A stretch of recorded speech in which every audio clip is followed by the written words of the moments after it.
Abbot. Right, so what are we doing?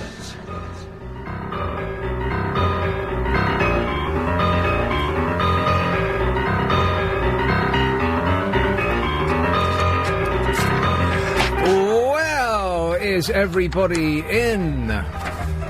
Yay! I actually didn't expect a response. This was a week when crazy North Korean dictator Kim Jong-il, son of crazy North Korean dictator mentally ill, that's a David Letterman joke, it's one of my favourites, they announced that they're going to test a nuclear weapon, little realising that once he's tested it, it can't be returned for a refund. Oh, no. The Tories had their conference this week. Boring. And David Cameron fleshed out his ideas as a PM in waiting.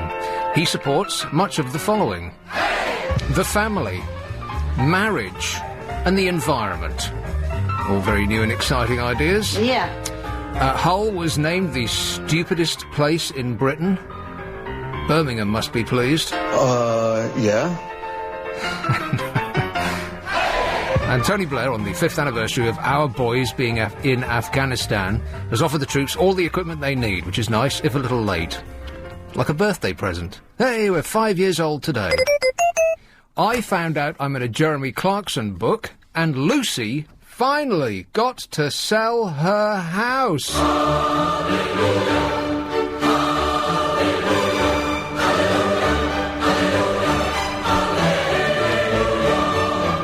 Go on then, tell us. Wow, that was nice. I know, finally I have done it.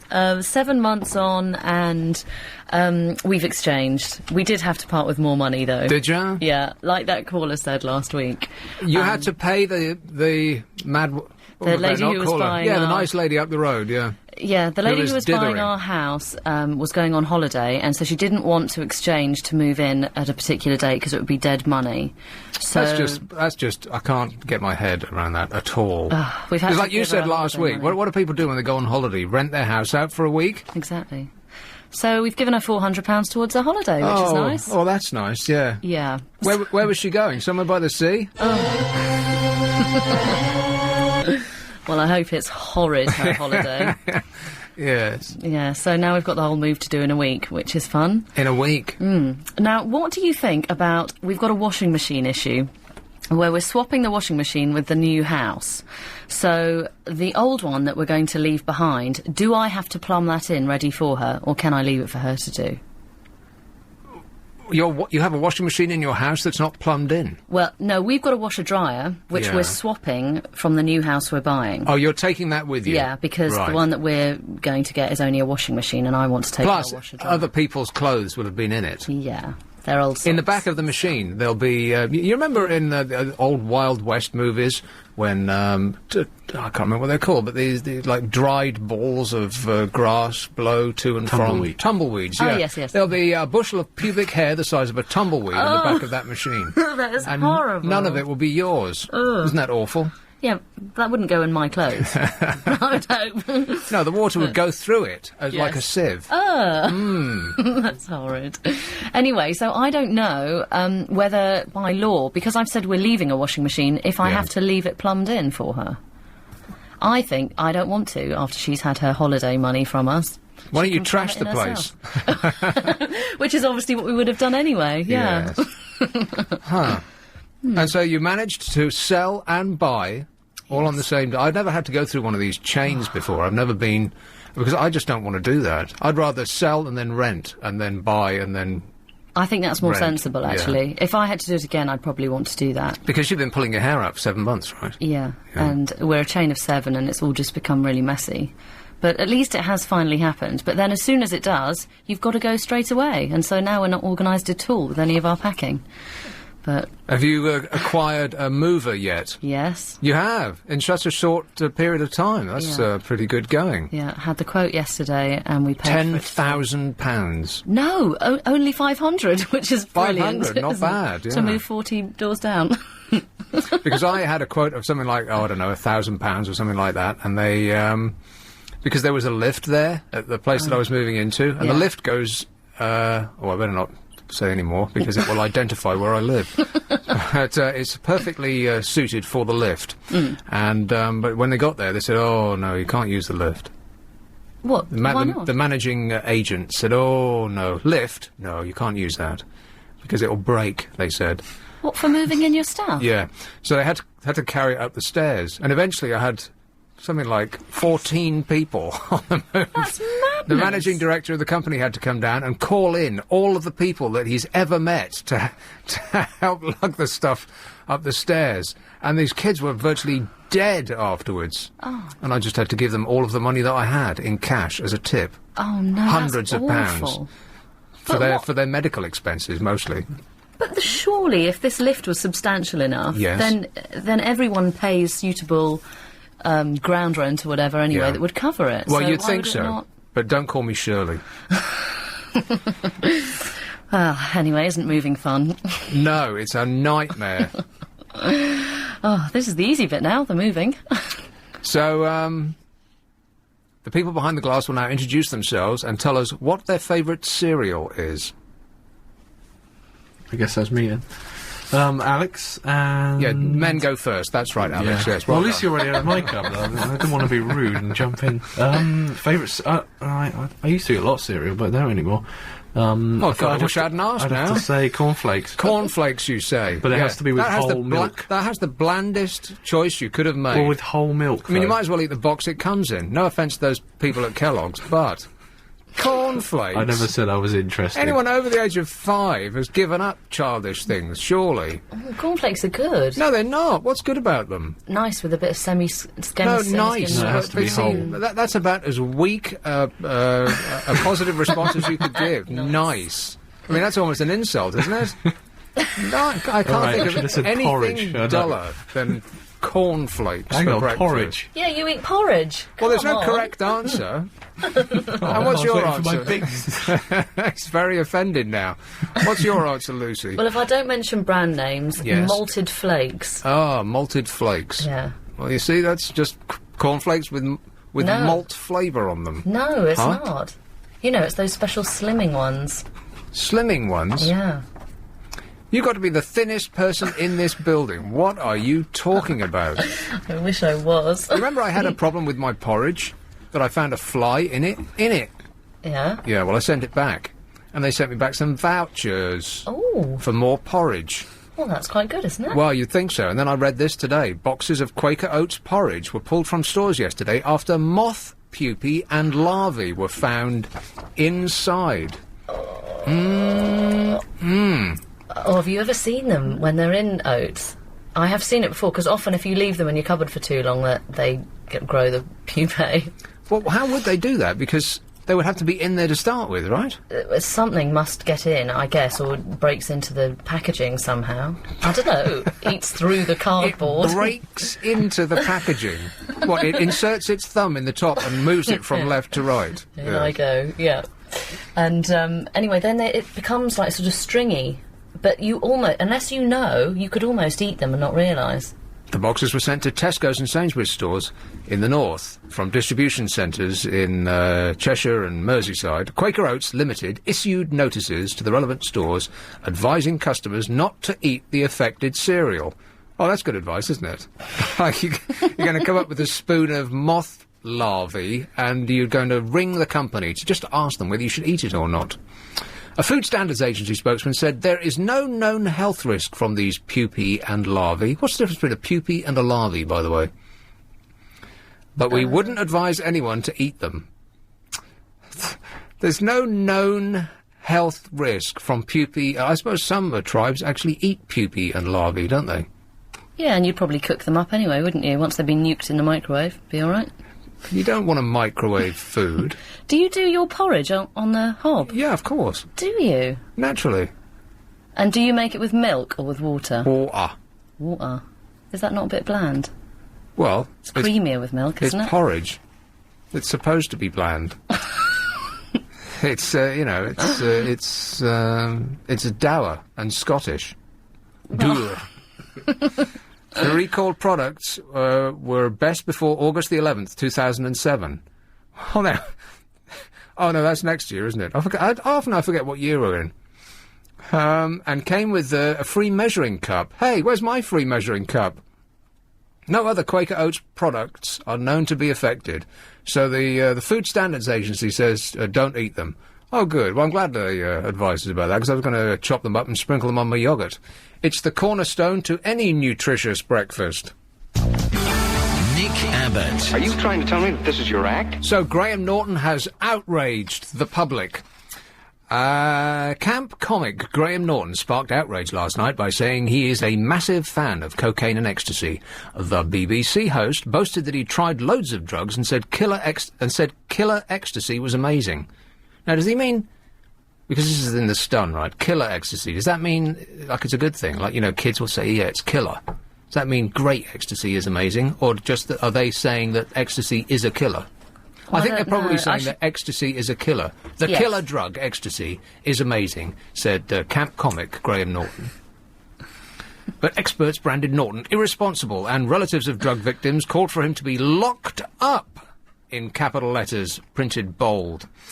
Highly paid Norton, adored by fans of all ages, made the comments in a magazine interview with I'm a Celebrity star, Janet Straw, who still speaks like that. Can you believe it?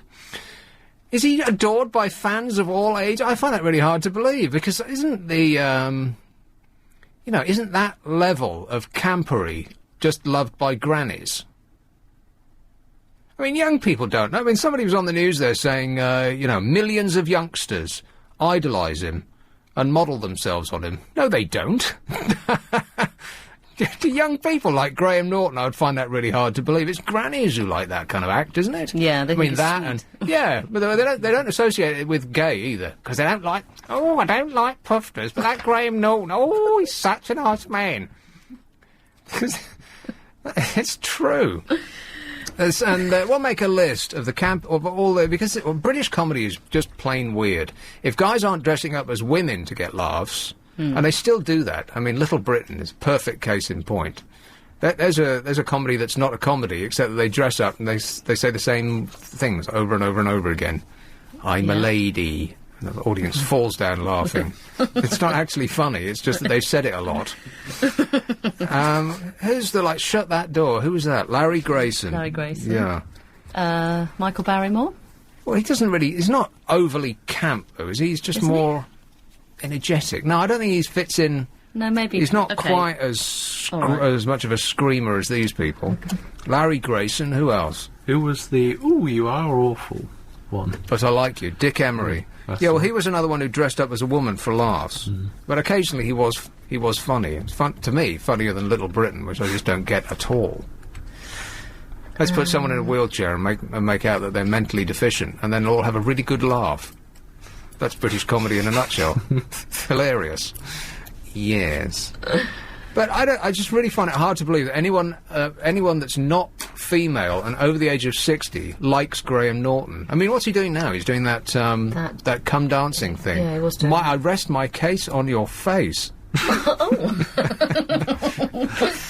I mean, no one who watches that show's not a granny, surely. I mean, Celebrity Come Dancing, that's got Worthing Bath Chair written all over it, doesn't it? That entire audience has been holding their breath since Noel Tidybeard's show. I mean, that's pretty much all they watch, right? Richard and Judy, Noel Tidybeard. And they probably like Lily Savage, because he's a camp gay man. I'll put Lily Savage there's down. Another. Or whatever his real name is. What is it? Paul O'Grady. Yeah. The difference between everyone on this list and Paul O'Grady so far is that Paul O'Grady is actually funny. Yeah. Whereas Graham Norton, it's like, I don't know. What does he do? Is he actually funny? Well, I think he probably used to be. You sound very distant. Get nearer to the mic, because you have such a lovely voice, dear. Use it. Is that better? Yes. Yeah, I can't really hear myself tonight, actually. Well, I can hear you coming in loud and clear. Oh, Turn your headphones up. It'll be a button on the desk marked headphones. No, I don't like it too loud in my ear. I don't care. Well, I know you don't. That's your problem. You fix it. So we've got Larry Grayson and Dick Emery and Lily Savage, and all of these acts are old lady acts, aren't they? Mm-hmm. And so no young person looks up to Graham Norton unless he found them in a club. Who were the two? And got lucky. Who were the two on stage that used to do musicals? Hinge and Brackett. That's it, yes. Right. You could put them down. Well, I suppose so, but they don't really fit in this group, do they? Because they weren't camp so much as actual women. I mean, that was their act, that they were actually women, wasn't it? And if you didn't know, you wouldn't immediately tell. You're Really? looking stunned. Well, I am quite stunned. Sitting there like a stunned mullet, Well, they Luce. didn't really look like women, did they? Yeah, a little bit. Little bit, yeah. I worked with one of them once on stage, and I didn't think he looked at all. Well, Like up close, perhaps, yeah. But through the misty screen. They probably used Yeah. the same screen that they used to shoot Lorraine Kelly through. Barely see her. Yeah, anyway, this continues. Highly paid Norton, well, he is that. They got that right. Made the comments in a magazine interview with Janet Strain. He said he took more than one ecstasy pill in a night, adding, "It was just great, really, really fun." And all these rent-a-quote people are flooding the news. How dare he say that ecstasy is fun? Well, why do you think people take it? They don't take it because it makes you miserable. They take it because it makes the night fun. That's what it's for. That's what it does. It's like saying, how dare you say that cocaine makes you feel awake? Well, that's why people take it. I mean, it's not a secret, is it? That's why they call it ecstasy. The downsides of drugs, they say, are, says Graham Norton, are buying them, and people who you end up doing them with. Norton, who's signed a 3-year deal with the BBC worth, guess how much? That's right, £7.5 million. Now you really do look like a stunned mullet, Luce. Oh, it's just sickening, isn't it? Yeah. Yeah. Mind you, Jonathan Ross has signed a deal with the BBC worth £18 million, so he is just over twice as funny, apparently. That makes it seem like peanuts for Yeah. old Graham. I know. And he's and if you work that out with me, Jonathan Ross is 180 million times funnier than me. Yeah, I'll go with that. It's measurable. Here, bring me a ruler, Luce. Distraught, and then they bring out people who've had terrible family experiences with people who've died on drugs. And then Peter Stoker of the National Drug Prevention Alliance said perhaps he'd like to ask parents of those who died from ecstasy if they think it's fun. Street Porter, 59, who also admitted taking drugs in the interview, said, "I took 2 E's in one night." The BBC refused to criticise Norton, saying the issues reflect the frank and open nature of his personality. In other words, you can do anything you like with the BBC, we don't care, and don't bother us. It's basically their attitude, isn't it? Well, as opposed to, commercial broadcasters who will just get fined off the air. The BBC says, "Excuse me, we're the BBC, do you mind?" Well, that's basically the end of it, isn't it? Have you heard of us? Excuse me. And I just think that this is it's just so silly. I mean, people aren't really taking E these days in the giant numbers that they used to, because the rave thing has been and gone. Pretty much, hasn't it? People are listening to guitar music now. People are still going out to clubs, and I bet now, I haven't been out to a club in a good long while, but I bet now, the same as it was 10 years ago, and 5 years, and 15 years, every single person in the club is on E, or something. Didn't you go to see Basement Jacks? Everyone else with their faces on No, they weren't. That wasn't really a club, that was a gig. Okay. They're a band. I guess They had their guitars. audience is quite old now. Yeah, ancient. Plus, it was an industry do, so, the wheelchairs were even worse. abounding, yeah. Everyone had a rug over their knees, yeah. Like a tartan rug. But it's one of the great chemical social experiments of our time, unbeknownst to the people that are actually doing it. No one knows what the long-term effects really are, but the short-term effects are, if we're honest, millions of people were taking millions of pills every week, and the people that died numbered 50, it wasn't 100. So if you take those statistics, it's safer than aspirin. I'm not saying that that's the case, because I don't know what I'm talking about, but if you take the number of pills that were taken by the number of people that were doing them on a weekly basis, it's actually, on that statistical evidence, incredibly safe. which is an outrageous thing to say on the radio, naturally. is.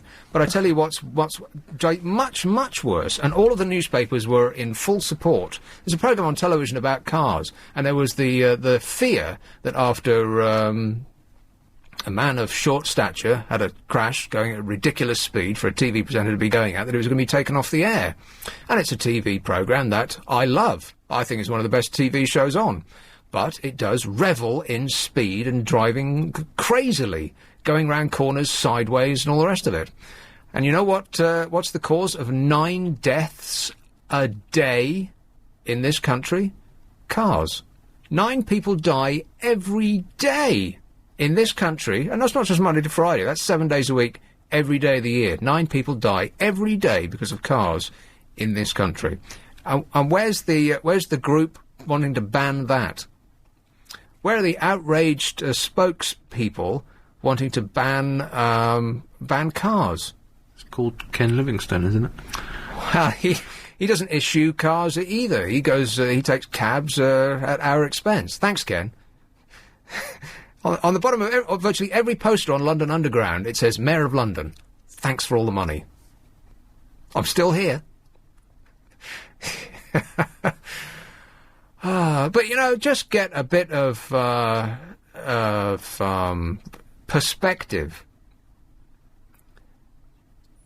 How is the war on drugs going, by the way? Fabulous. People are never going to stop taking drugs. They've always done it. Back from when we were living in caves, they were taking drugs. And they're going to be taking drugs, if we're still alive, in 1,000 years' time. The war on drugs is pointless. It's a PR exercise. And it's awful that people have had bad experiences on them. Just as it's awful that people had bad experiences at that hospital, I can't remember the name of it, but they turned into elephant men and virtually died. That's awful too.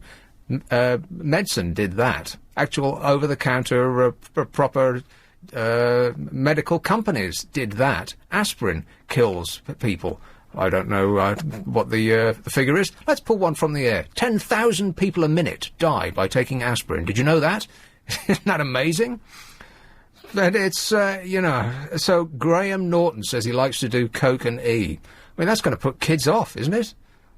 That would be a tremendous way to stop. I mean, how uncool is Graham Norton on a scale of 1 to 10 to your average 15-year-old, do you think? I mean, It's like your dad doing it, exactly. isn't it? Would they like to be like him? I mean, no, not really. You wouldn't think so, no. So I think that more deeply and deadly uncool celebrities should come out, and, you know, not Kate Moss, because she hasn't the essence of cool about her.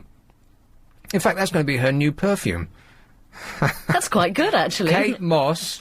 Yeah, there you go. Essence of cool. That's a £1 million idea. Essence of cool. Okay. 973. Hello, boys. Let's take Hendon. Richard O'Dickey. Yeah, hi Nick. I just wanted to comment. I caught the tail end of your discussion about the issue with drugs and Graham Norton. What he said yesterday, I think it was. Yeah.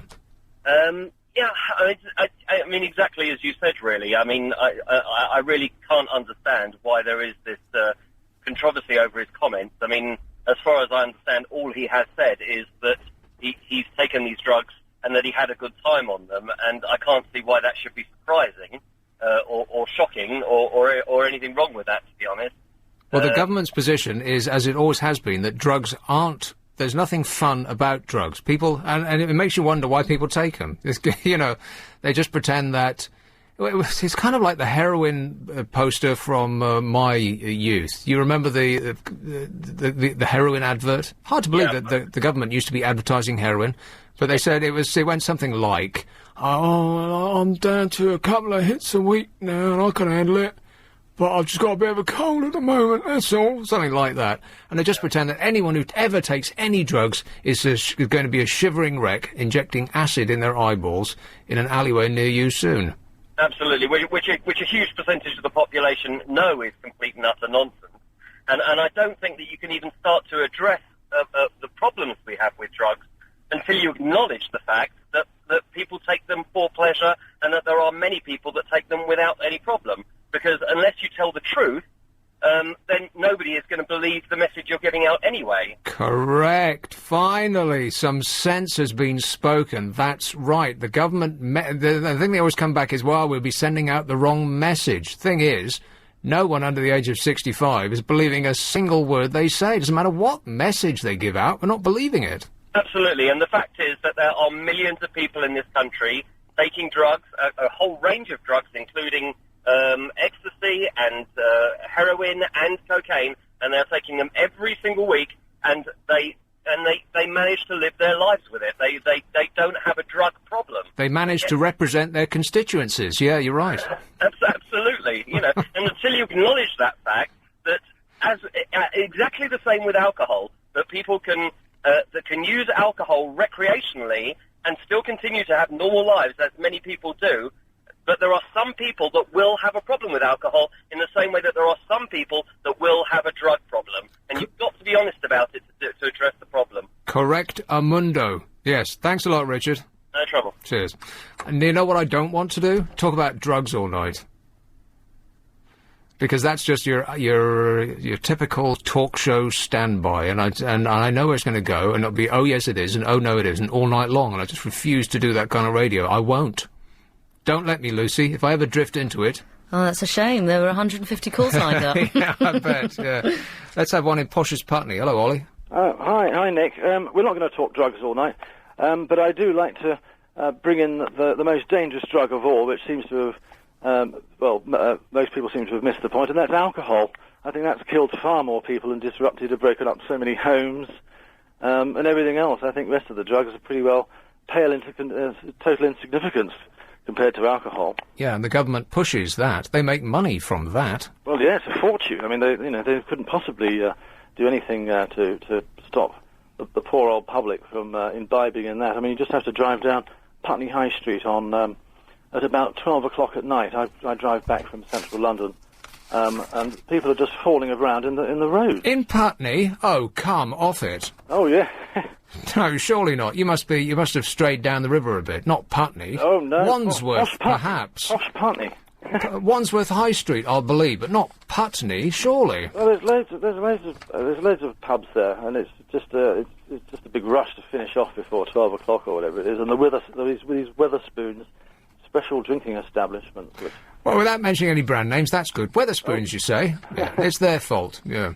Well, they seem to pack them in. It's a very large... they've opened... they seem to be opening up all over the place. Their sole purpose is to get down as much beer into your stomach as possible. Well, that's not entirely true. You know, if they're packing them in, it's not Wetherspoons that are herding people in. People are going in because they like it. Yes. So they're obviously doing something right. But I don't think pubs are doing that special 2-for-1 promotion thing anymore. I think they've been advised not to do that. Well, okay, I won't blame pubs. It's actually, I suppose people like to be with people. That's all there is to it. People who love people. Let's get Barbara Streisand in here right now. Please, yes, next.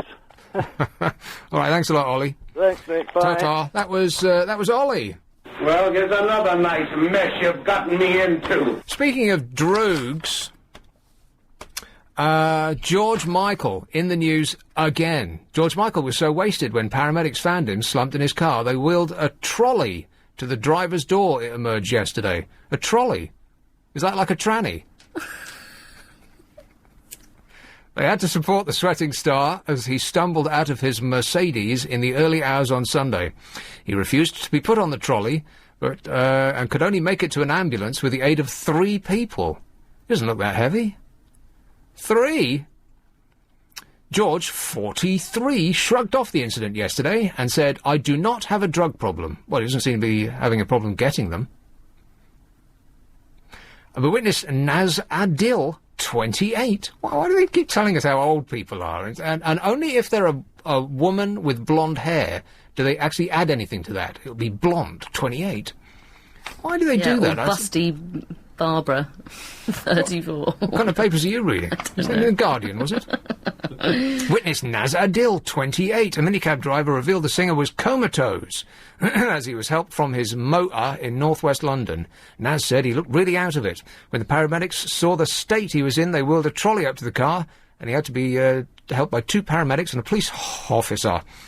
George was taken to hospital for checks and then cautioned for possessing cannabis. He was also arrested on suspicion of being unfit to drive through... Suspicion? He was out. I mean, when does a suspicion become, the actual reality?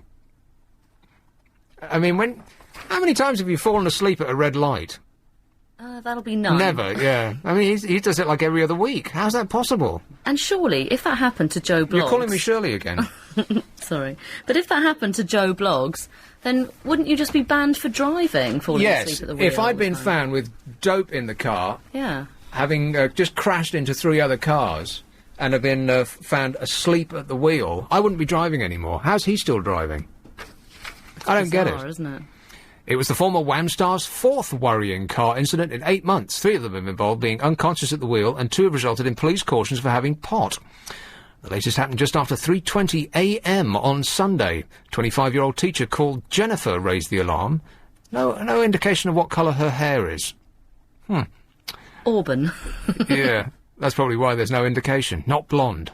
Oh, no. He was veering as he came up to the lights. Oh, good. Then he stopped and didn't start off again. I got out to check, she said. He was wasted. I saw a police car and flagged it down. At his mansion in Highgate, which costs how much? That's right, £8 million. George said, I've got no drink or drugs in my body. What, they were all in the glove compartment? What? What, is he narcoleptic then? How's he falling asleep at the lights? I mean, the lights are red for what, 30 seconds? You get so... I don't know, I think Ken's changed them for the congestion charge. Yeah, you get so bored that you just, nod off. I mean, what was he listening to? Radio 4? The singer then flew to Milan with his partner, a good job he wasn't a pilot, with his partner Kenny Goss for 2 gigs on his world tour. George was cautioned for cannabis in February after he was found in the back of his Range Rover. After he was found in the back of his Range Rover. He must have been stoned. You had to get in the front, George. You're not going to be going anywhere. Was Kenny in the car when he got pulled over this time? No, he was out alone. Always out alone. Why doesn't he just get a cab? Well, he's got £100 million in the bank. Why doesn't he get a driver? Yeah. He doesn't have to be standing... Or just stay at home and ask your mates to come over. Nobody cares. Or phone up an agency and have them send over a selection, In April, he hit 3 parked cars while driving near his home. In May, he ploughed into a bollard after falling asleep at traffic lights. I'm stunned by that. And the police were equally amazed. He was proceeding in a northwest easterly direction when I espied a gentleman with a shuttlecock in his trousers. Hey, George. Want to score some pot? Here's one in Barnsley. Hello, Louise. Hi, Nick. Yes, madam. How are you? I'm all right. How are you? Fine, thank you. You know how you were talking about the porridge thing? And finding them little... Yes. Was it a fly that you found in there? A fly. Well, I found a piece of cardboard in a fish cake, and I took it back. And same as you, they gave me vouchers, but that's such an insult, because why would you want to buy more of their product after you've found something like that in there? Well, yeah, it puts you off a bit, yeah. Yeah. No, I don't understand why they do that. Well, because it's cheap for them. It doesn't cost them anything. Well, yeah. I mean, they gave me £10 worth of porridge vouchers. That's going to be so embarrassing, cashing those in. But it doesn't cost them anything at all, because they're going to shift them anyway, and what's porridge to them? It's free to them. They got porridge coming out their ears. Well, yeah, and about the pub thing, people going to pubs, not everybody goes in to drink. When I finish university, sometimes I'll go there with my friends, and we'll have a meal, but we'll not have a drink, we'll have a meal? Yeah. And what kind of a pub are you going to have a meal? It's only a pub meal, with chips and stuff like that. Chips? That's not a meal. You're not one of these women who pushes pies through fences for children, are you? Chips is not a meal. Well, a little snack then. What, like peanuts? Yeah. No, like a basket of chips or... Yeah, like... Okay, or something. This was her alternative to chips, a basket of chips. Oh, well, that's practically a plate of vegetables, that is. Should have said basket. Well... Well, I'm 18, so... Yeah. So, yeah, not everybody drinks in pubs at the night time, but everybody drinks. You've just got to do it sensibly. Yeah. I know you didn't want to talk about that all night, so... Not all night long, no. No. A moratorium after this call, but yes. There's nothing wrong with booze, as long as you, do it sensibly. That's what Carol says. Booze. That's why she doesn't call me over Saturday night, because she's too busy doing... Booze. Call me up right now, Carol, and prove that I'm wrong. Yeah. What happened to Carol, anyway? Yeah, I know. A lot of people are wondering about what on earth happened to Carol. We're thinking, she did have, a decent future ahead of her. Oh, right, yeah. No, I really mean that she did, yeah. Oh, right, yeah. And then she went into television, and it was all downhill from there. Then she became a trillionaire and couldn't be bothered to, mix with the likes of me. No. Oh. So what have you been up to then, Louise? Nothing really. Oh, good. Well, I'm glad you called. Yeah, I just went to university. It's, been my first proper week there. Well, you're a fresher. Yeah. Well, no, because I missed the freshers week because I was away. Oh, but you're a fresher, though. Yeah. It's your first year. Yeah. You're a fresher. Yeah. So have the males from the years above you descended on you like flies on stink? Oh, unfortunately not, no. Not? No, okay. No. I think we're all just getting settled in. Everyone seems nice so far. The only problem is, there was a girl that we didn't really get along with each other at college, and she's there with me. So, that's a bit awkward. Well, how many people are at your university? There's 14 in our class. Oh, 14. Gosh, one of those smaller universities then, is it? Yeah. It's like one-to-one tuition, yeah. Yeah. Yeah, wait, it wants to be for how much tuition fees are. You what, sorry? I said it wants to be one-to-one tuition sometimes for how much tuition fees are. How much are tuition fees? Well, where I am, it's £2,000 a year. £2,000 a year? What? to learn media studies? Exactly. You are being ripped off, girl. What do they do? To tell you to go and watch Coronation Street? No, everybody says that. Everybody thinks that, but we've been out with the cameras, we've been filming people, and we've been doing stuff. Filming people? Yeah. So that's been good. You'd have to be there, I suppose. Yeah, I suppose I'd have to, I'd have to be there, yeah. Yeah. Okay, well, listen, you keep your eyes peeled, all right. All right. Ta-ra. Bye. Where's my, oh, there it's on the wrong page. Photography, eh? Too late. It's all about timing. I'm listening, dear. You can talk to me. Hello, Andy. Hello, Nick. Andy. Hey, how are you? I'm all right, mate. Yeah, good. Off you go. I just want to talk about all this drugs business. Right. Graham Norton and, can't remember her name, that model. The model, yeah. She was in the newspapers. Yeah, she's a designer now. Is anyone believing that? No. Well, most of these people in that circle are on drugs anyway.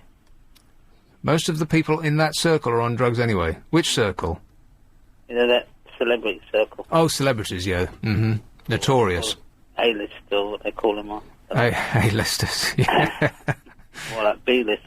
But, yeah, they're always on drugs. They go to their parties, and, in the back room, they're all sniffing, and, I don't understand. Why don't the police get involved?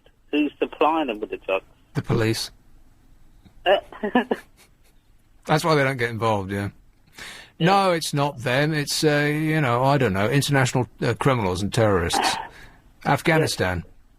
Do you know Afghanistan has produced something like 200, in one crop, has produced something like 200% of the world's requirements for heroin. 200% in one crop.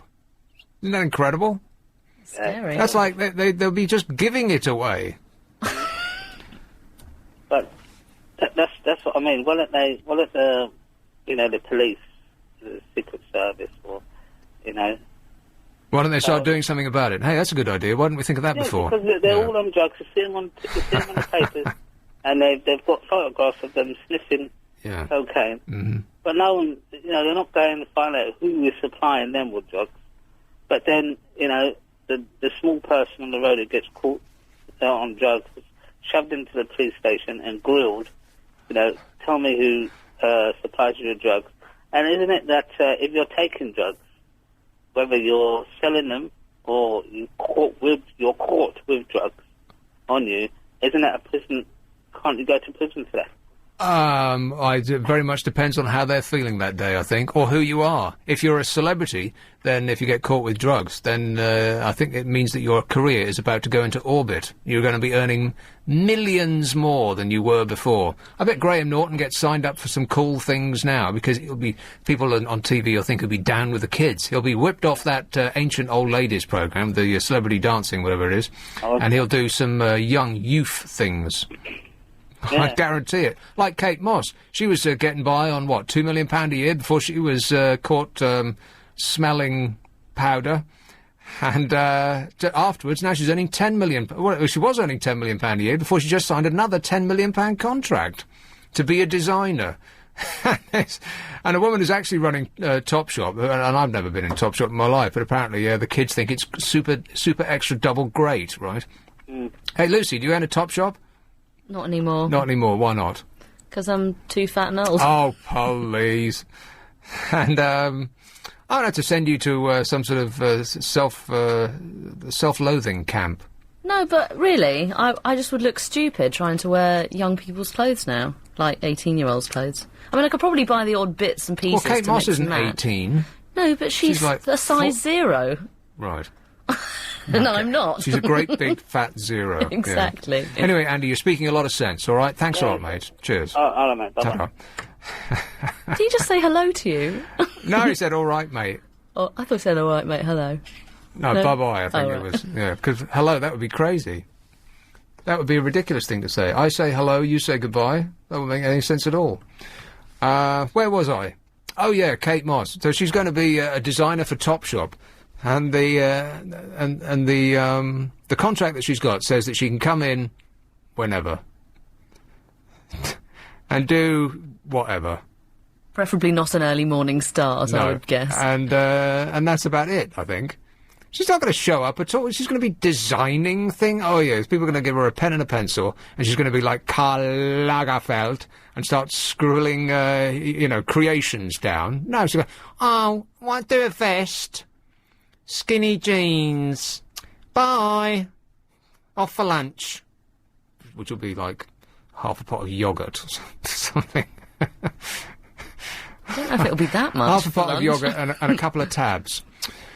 So, and the head of Topshop resigned. Whether the two are connected, I don't know. But she's the one that has marched that company into the gigantic success that it is now. It always was successful, though. No, I'm not sure. Years, no, well, I think that woman, apparently, having read the business papers, she's the one that really that steered it to the gigantic success that it is at the moment. Yeah. Wow. So she's going to be going somewhere else and steering that ship way past it. And Kate will be going...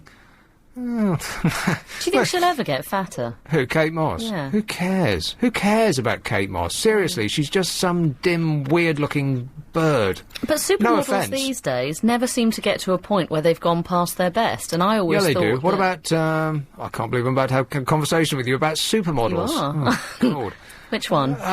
Twiggy? No. Naomi Campbell? No. That can't be the only two you know. You're supposed to be a hexpert. There was one who was... Eva Herzegovina? No, there was one who was one of the older ones, who's got like a short bob, and she was like the first of them. She became fat.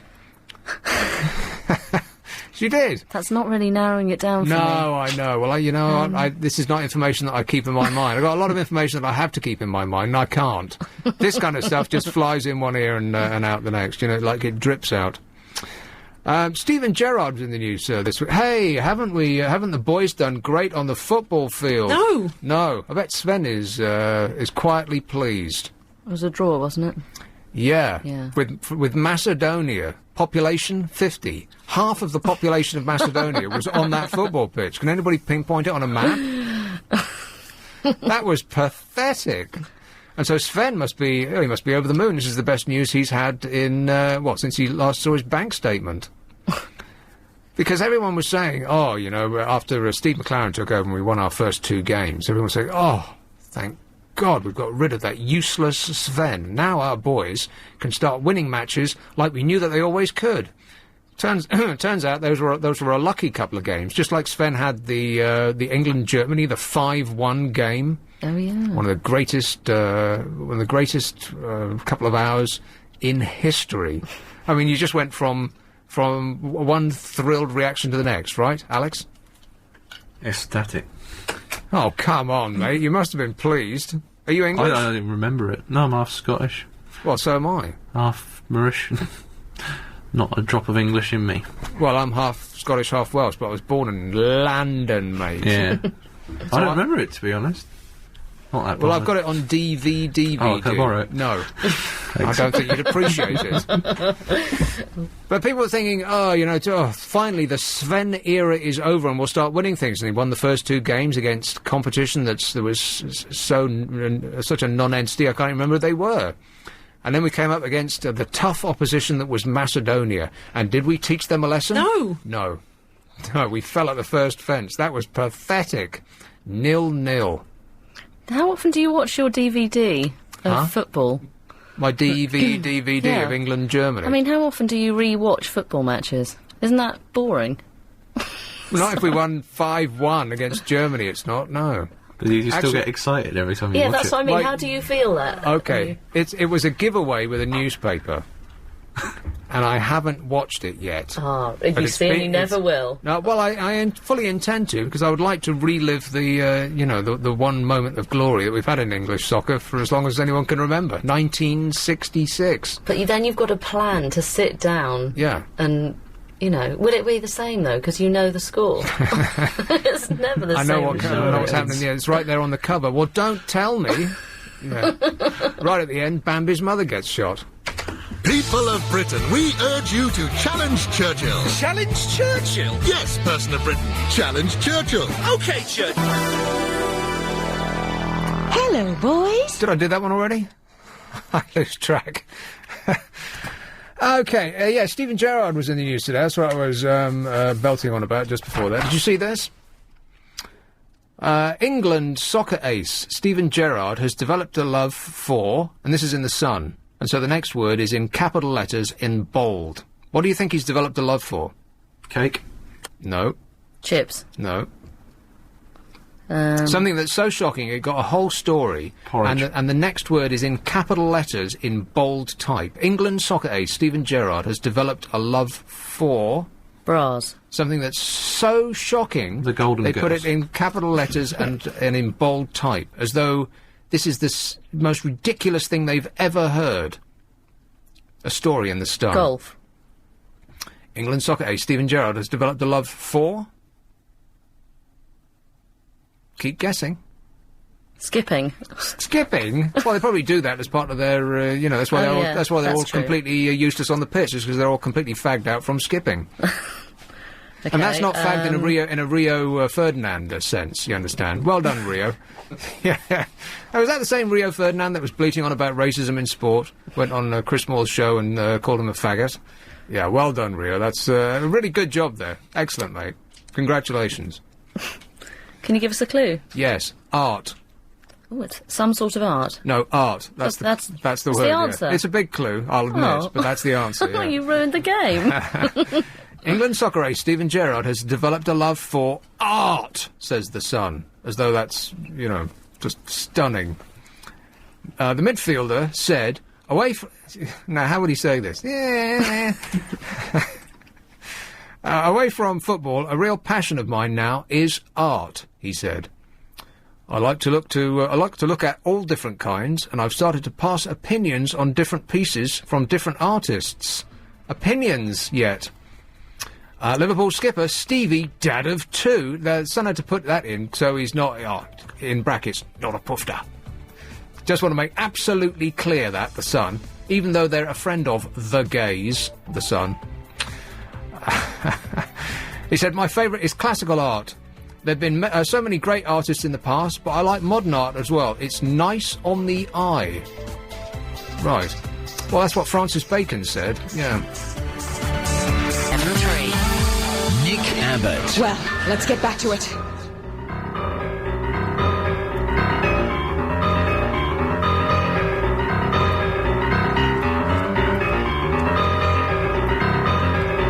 Right, so we dealt with ecstasy and we dealt with marijuana with George Michael. Let's do steroids now. Does anybody want to do steroids? Using steroids. Go on, then. Using steroids to build up muscles can shrink the brain, medics revealed yesterday. Large doses lead to a catastrophic loss of brain cells, a study in the US found. Connecticut professor Barbara said this could explain why bodybuilders who use steroids become aggressive and suicidal. She warned, next time a muscle-bound guy in a sports car cuts you off on a highway, don't get mad. Just take a deep breath and realise it might not be his fault. Has anyone noticed that people who do steroids come across as a bit stupid? Yes.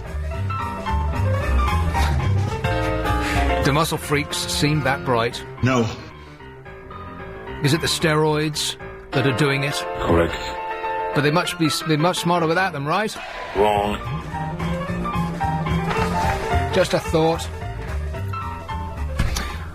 I don't want to do drugs all night, but there is this thing about marijuana and Alzheimer's. Shall I do that now or later? I'll do it later. Do it later. Here's one in Barnet. Hello, Mirabelle. Hiya, it's Morel here. Oh, Morel. I thought it said. Yeah. Okay. Okay. I don't want to do drugs either. Okay. Pardon. That sounds terrible, doesn't it? I don't want to do drugs either. I don't want to talk about drugs. You don't want to talk about them, I don't want to talk about drugs. I want to talk about the England-Macedonia match. Yes. I've had a brainwave, Nick. Okay. It'll be the steroids. No, they wouldn't help them.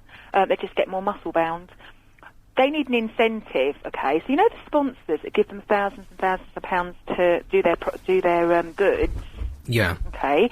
Give them incentives and tell them if they win the next match, they'll get 20,000 more. Do it like that because they're all motivated by money. Yeah, but they've got so much money that I don't think that would be the kind of motivation that they'd respond to. They'd be more responsive to some kind of motivation that would sound more like this. I think we need to start whipping them into shape. Oh, stick them in the stocks. Well, that's definitely. a good Every idea, time yeah. I mean, how can they lose against Macedonia? Amazing. I mean, it's a tiny, weeny little country. And they weren't even. It's not like they were a brilliant team, and it's not as though we played fantastically well. We were just unlucky. It was just. It was desperate from start to finish. They were just frantic, weren't they? Yeah, it was the biggest load of yeah. rubbish I've ever seen. Don't say it. Mm-hmm. No, I wouldn't say it. But you know, and if they're gonna win the World Cup on that, No. exactly, they're not, and it's just Nor the European Cup, or any kind of cup. exactly. They really need to. I don't know. I just think it's because they're overpaid now. I really do. They've got no reason. They haven't got the sort of what's the word I'm looking for? Motivation. That's it. Thank you very much. The motivation to actually go out like they did in the 60s. They don't need to. They don't need to do anything. But that's just that can't be true though, because their motivation is to continue earning that kind of money. I mean, if they put in that kind of performance for their clubs, then they wouldn't be earning that kind of money for very much longer. Yeah, I know. I can't work out why. We've got fantastic players. Okay, why is it when they get together in a team They become play like dopes. a county team? Yeah. You know, they really do. They just. I'm blaming the manager. Oh, I don't know much about him. Where was he managing before he came to us? I don't know. He's barely managing now. I know. But who else? Nobody wanted the job, did they? I mean, they offered... Oh, yeah, well, a few people wanted the job, but I think that we had to settle for second or third best, didn't we? Yeah, it's... Unfortunately, his card was marked before he even started. Why? Because he was Sven's second. Well, I mean, you think that if he was that great, then he would have, raised a finger of complaint at some point along the line if Sven was making a complete hash of things. Definitely. But apparently he didn't. But the fact that he wasn't their first choice, I mean, it's like here, his second best. Oh, great! The nation's rubbing its hands together. Now we'll really get somewhere. It's such a shame, but what I don't understand, maybe you can explain because you're probably more into football than me. The European teams, okay, that do really well, i.e. Brazil and the European. I just thought that after I said it. But you know the big teams that do really well? Yes. Okay? They don't play together, and they come together for their country, and they play really well. Yeah. So there's no reason for the English team. Well, there's no excuse. And half of No, them you're play right. for Manchester United anyway. Oh, yeah, well, there's no excuse. No. I mean, they play for Manchester United and Liverpool and Chelsea. That's pretty much the bulk of the team. So not only do they all play with, together all the time, but if they're not actually in the same team, then they're playing opposite them on the opposite sides of the... So it's not like they're strangers. Yeah, you're right. Yeah. Can you believe that Scotland beat France 1-0? How did that happen? Wow, good on Scotland. Yeah. Good on them, you know. Now you see that's very magnanimous of us English saying that. If it had been the other way around, I know. It's the Scotch people, you have to say that because it really upsets them. They would have been spitting blood because they appear to still have this gigantic chip on their shoulders, and I know that because I did a talk show up there for like 3 months, and they just have this. And I say that as someone who's half Scottish, and I went to school in Scotland. But a lot of them still have this thing about the English, and we don't have the thing about Scotland at all. Like right back at them? No, we don't. We don't. We pay for Scotland. I mean, all our tax money comes from us and goes up to them. So why they hate us, I haven't got a clue. Well, as long as you don't say anything controversial, that's great. So Lucy's going to be barricading metaphorically barricading the phone lines now as this wave of ire pours down from north of the border. No. Do they get us up there? Well, I suppose they can on digital. The worldwide weight goes everywhere. Yeah, you'll get all the Scottish callers now. Yeah, I'm very sorry for everything that Lucy just said. Any complaints, direct them to Lucy at LBC. It's her fault. Yeah. Thanks, Morel. Thanks a lot. Ta-da. Bye. Right, this is LBC 97.3. Well, oh yeah, pot and Alzheimer's. Do we want to do this? You had all the negatives about drugs, right? They'll kill you. Doesn't matter what you do. Within half a day, you'll be injecting methadone in your ear in an alleyway. I guarantee it. It's government policy. Pot versus Alzheimer's from Washington. Good news for ageing hippies. Smoking pot may stave off Alzheimer's disease. Groovy.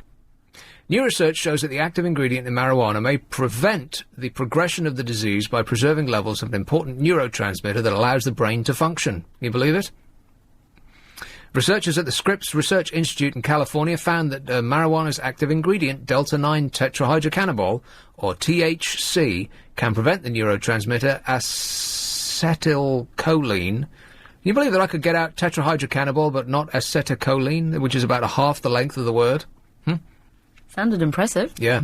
Anyway, it does something great. THC is more effective at blocking clumps of protein that can inhibit memory and cognition in Alzheimer's patients. The research is reported in the Journal of Molecular Pharmaceutics. Yowza.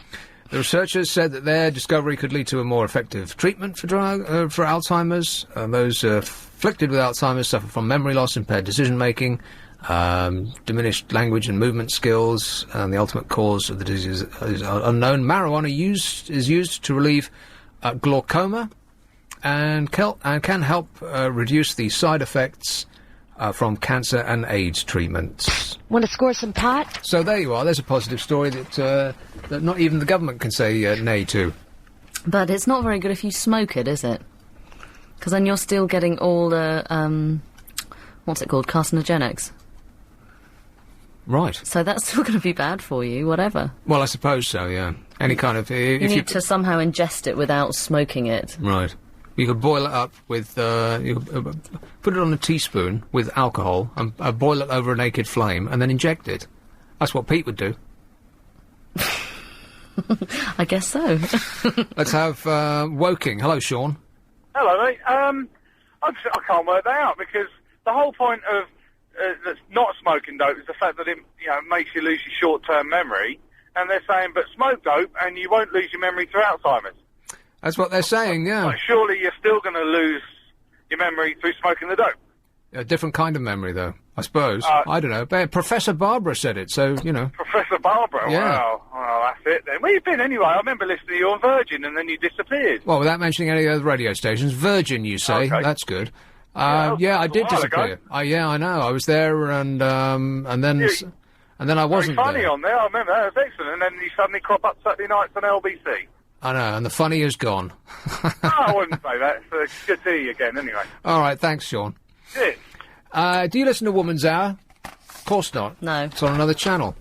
Exactly. The liberalism of the swinging 60s is not what men and women want today, a survey for Radio 4's Woman's Hour has suggested. Well, duh. I mean, do you think that Woman's Hour would go out and commission a survey that's going to say, yeah, what people want is, really great sex with lots of partners that they don't know? That's not really the Woman's Hour profile, is it? 1 in 3 adults think the ideal age for settling down is between 21 and 24, and 90% of them have never had an extramarital affair, says the study commissioned by Woman's Hour. Can you believe that there's a programme called Woman's Hour on the radio? I mean, isn't that just the epitome of silliness? Where's Men's Hour? There should be a Men's Hour, shouldn't there? I suppose. Well, what would they talk about? I Football? don't know. Well, they've got one of those. Yeah, but Yeah. what does Women's Hour talk about? Women's things. Women's thing, yeah. I mean, Sounds off-putting, doesn't it? For yeah, men? complete. Well, for women as well. I mean, how silly. It makes you just think of hormones all the time, doesn't it? Well, presumably it would be a reflection of what's in women's magazines, and they're all fantastically silly, aren't they? They're about as silly as men's magazines. You can get the odd interesting article. Like and sometimes what? it's nice to see that you can buy a nice fashionable coat for under £100. But, you know. 43% aspired to a lifelong commitment with one partner, like a pigeon, said the BBC radio programme Woman's Hour. Well, yeah. I mean, if the magazine Loaded or Nuts commissioned a survey, you'd think they'd get a slightly different result, because because no matter what, no matter how you enter into it, any survey is going to give you the answer that you're looking for. It just is. Even if you try your very hardest to try to be objective, it's just not going to work. You're going to get the answer you're looking for. Anybody who spends money on a survey is almost completely wasting their time. Like if Loaded or Nuts did it, what do you think the answer to any question that they would pose would be really big boobs? Sunday night. Nick Abbott. It's a good idea to get someone else's opinion. Hey, I'm down to be doing that Triple M show in a few weeks. Yeah. Is it a couple of weeks or a month or something like that? A couple or a month, yeah. Do you think I should... A few weeks. Do you think I should continue the format and take calls straight to air? Yeah, I think you should. It's very tiring. I don't know, he does it. Well, it's tiring on your finger, I guess. Putting the calls through. Is it that tiring? Well, I used to do something like that years ago, and I just stopped doing it because I couldn't stand it anymore. Because you got too many nutters coming through. Well, yeah, you will take that risk, but, you know, you can cut them off. Oh, I suppose so, yeah. Yeah. You have the power. Right. And the glory. Yes. Here's one in South Norwood. Hello, Philip. Oh, good evening, Nick. Oh, it's Mr. Lister. Yes. I used to listen to Woman's Hour, Nick. You didn't. Yeah, I was 4 years old when it first started in 1946. You were 40 in 1946? No, I was 4 years old in 1946 when it first started, and my mother used to listen to it. And it's the type of thing, you know, you're there and you sort of listen to whatever is on the radio. I found it a very, very interesting programme, you know, with different items catered for women, you know, and it was fascinating. Yeah, can you remember one single item that's stuck with you? Well, I think it was the thing of sort of after the war, yes, I mean, of sort of foods, that, you know, with the ration books and everything, you know. Spam. Oh, well, yeah, they say spam, but I can't ever remember having spam. I can remember having spam. Hands up through the glass who's ever had spam. Never. No one. I went to a spam festival, Nick, in Honolulu. Oh, what? Yeah, I was coming back from Australia, and I stopped off for a few days in Honolulu, and went out for a walk round. And in the main street, it was all blocked off. The police were there, and all the bands were out, and it was a celebration in part of spam. Yeah, and for the next 2 weeks, you were Honolulu. Oh no! Ho ho! That's a great city. I love Honolulu. And yes, it was all the radio stations, and you could sample the different kind of spams. Spam, and spam. Yes. Spams all the time. You know, it was great. No, it wasn't. Are you joking? Spam? Yeah. No offence to the people who make spam, but spam's hideous. Well, I think I've had it a couple of times. I think I had it fried, you know, with an egg. Oh, the smell of it. I got it in my nostrils right now. What is spam, by the way? It's a sort of form of meat, isn't it? A form of meat, yeah. But which part? Yeah, that's the question. I prefer corned beef myself. What's the difference? Corned beef is just spam with lumps in it. Oh, it's really, really was it? You were talking earlier on, Nick, about art.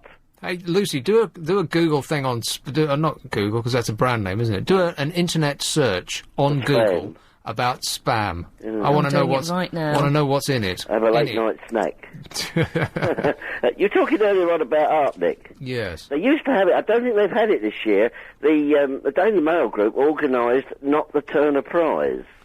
The Daily Mail did. Yes, Oh, and it was fascinating. They got people to send in their paintings. Yeah. Oh, great. And no, they were the exception. They used to have a display at the ICA in the Mail. The Daily Mail had a Yeah. display at the ICA. Yeah, yeah. Well, there's a marriage made in hell. It was part of the Mail, the ICA building. Whether it was in the main ICA building or not, I'm not sure. I wouldn't have thought that anybody who read the Daily Mail would set foot in the ICA. It's Well, like it's the an paintings antithesis were of anything marvellous. that They had every conceivable subject.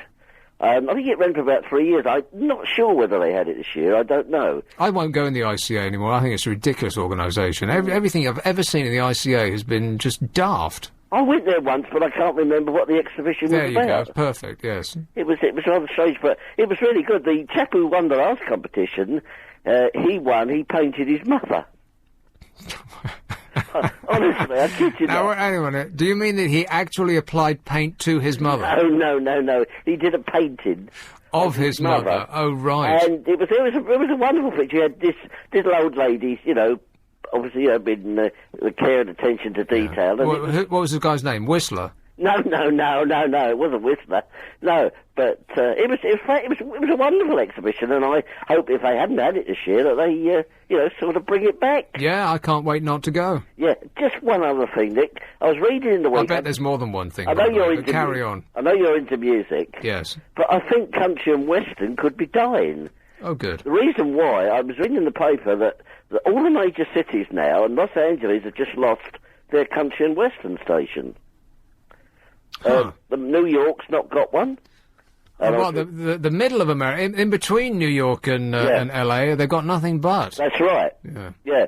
But as I say, the latest one I gathered ago was the one in Los Angeles, which I'd had heard, a station called KZLA.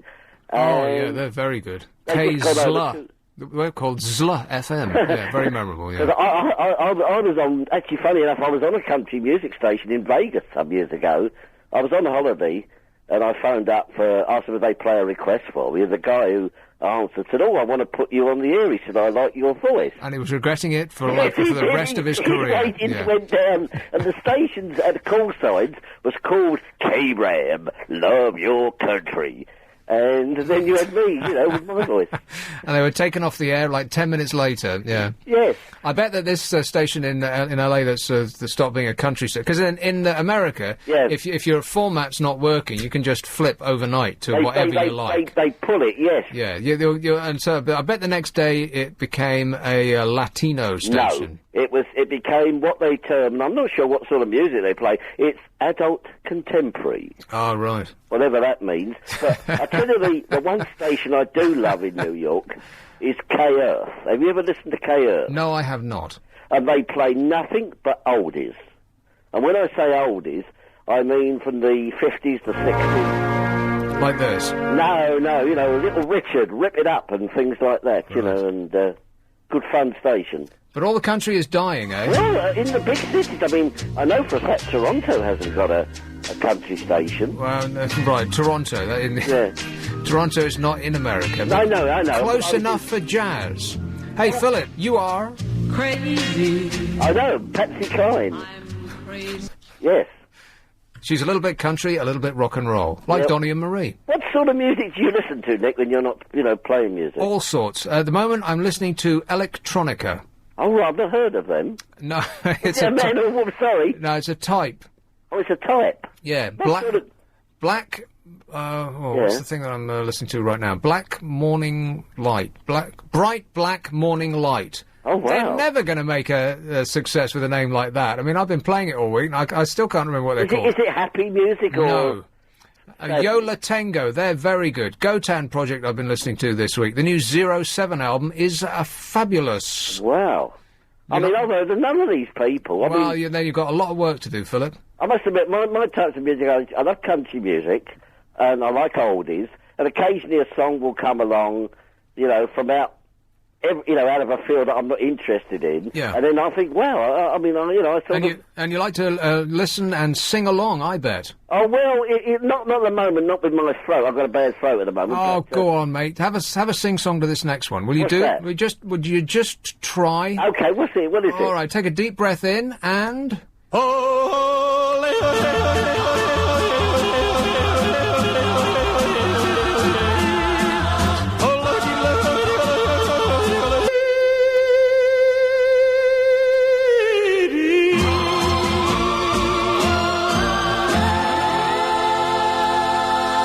Who is that? Yeah, that shut him up, didn't it? Who is it?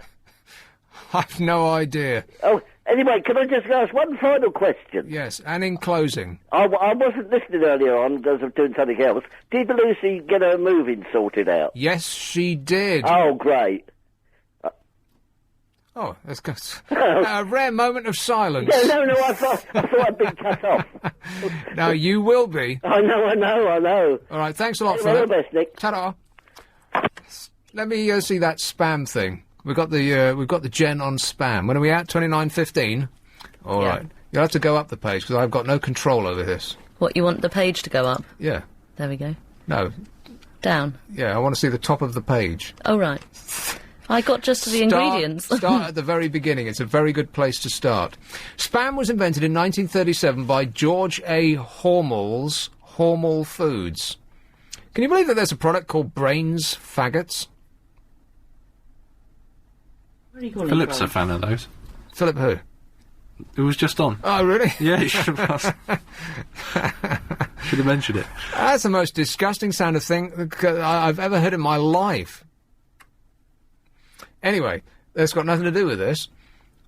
And it was going to be called Hormel Spiced Ham, which is more or less what it is. But thankfully the world was saved from such banality, it's say here, by the offer of a handsome cash prize for the invention of a better name. And Spam was born.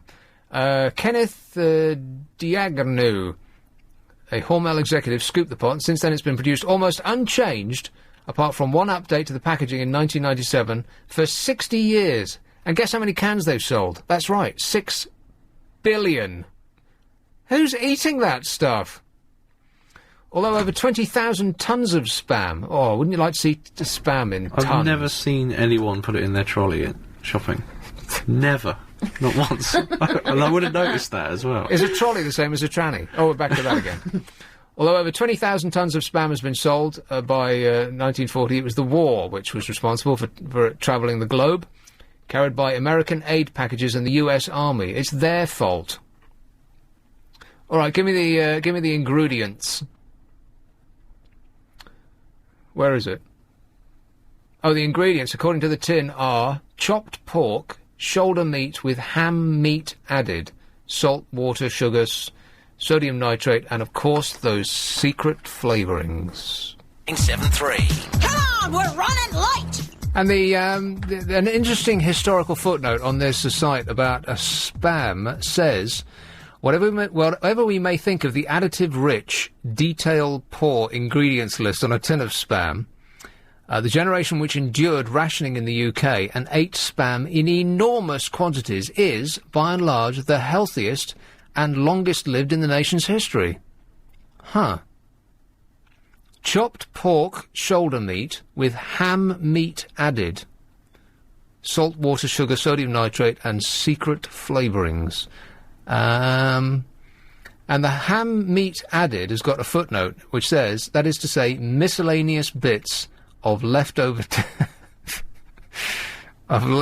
dead pig.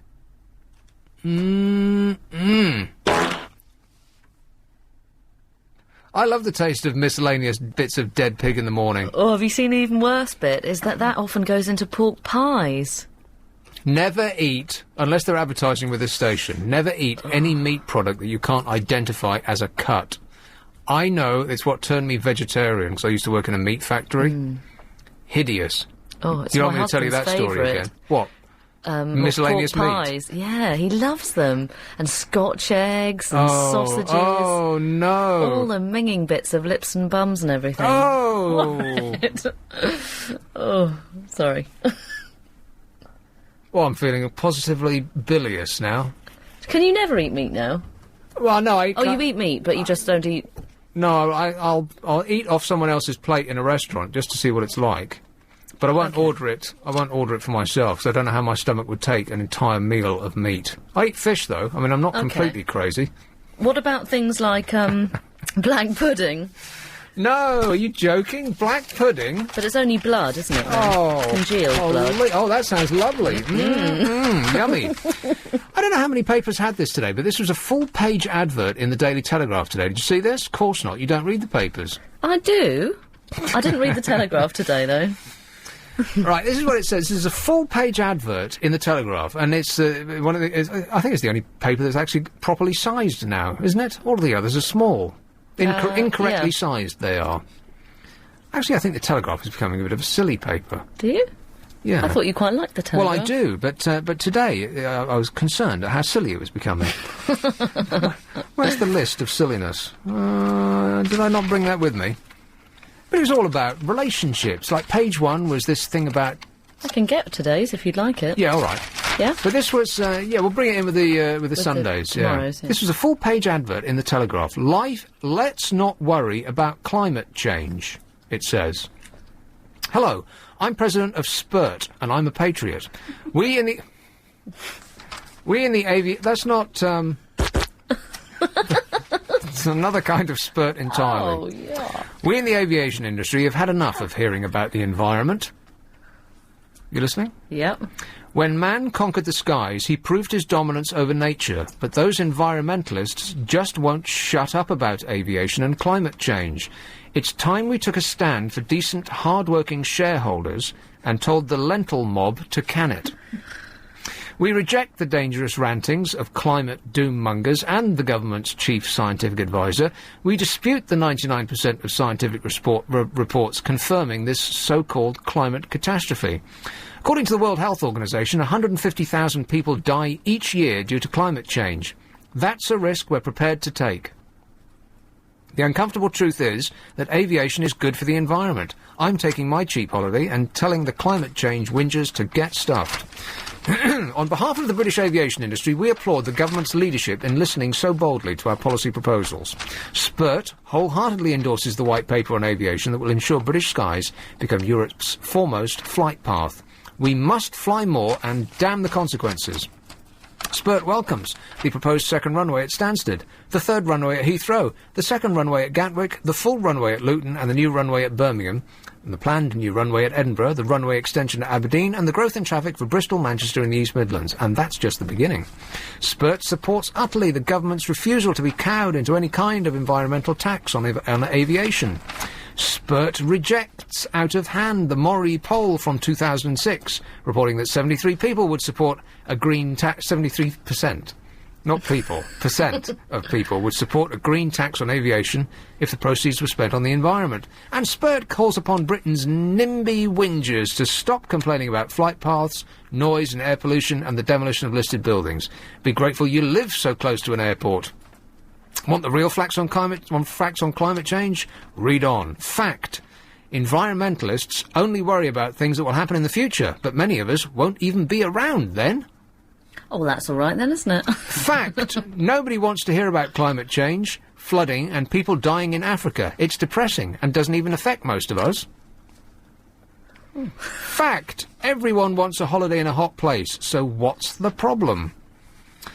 Support Spurt's campaign and write to the Department of Transport. As a frequent flyer and enthusiast of cheap duty-free, I call upon the government to stop listening to scientists about climate change, build more planes, more runways and more airports, and protect shareholders, not the environment. And they've got a clip-out coupon that you can send to the Right Honourable Douglas Alexander, MP Department for Transport. And ends, sod them, let's fly. www.unlimitedspurt.org. Oh, they're so sympathetic. And then you go to the website and it's Greenpeace. Well, that's actually a really good advert, because you start reading it and you think, what? Because if it was Greenpeace, you'd just turn the page, yeah, that's right? true. Yeah. So, oh, blimey, another one of these. The Tree Hugger Brigade, you think, I know all that, you'd think, but that really grabs your attention, and I went to the website. Did you? Oh, yeah. Well, I had to find out who it was. Yeah. Oh, that's good. That's actually a very very good ad. effective, Yeah, yeah. it is. I mean, that's actually money well spent, as opposed to most adverts in newspapers you just completely ignore. I mean, there's just total waste of money, really. I mean, I have a blank. It's almost like I can't see adverts. I just ignore them completely. But the Telegraph today was an entirely silly paper. On the front page, it was this charred thing about the mayor who fancied one of his assistants, who took him to court. And they're like, so what? And it was on the front page, and all of page 5, from memory, in the Telegraph. You know, some horny old geezer, and who cares?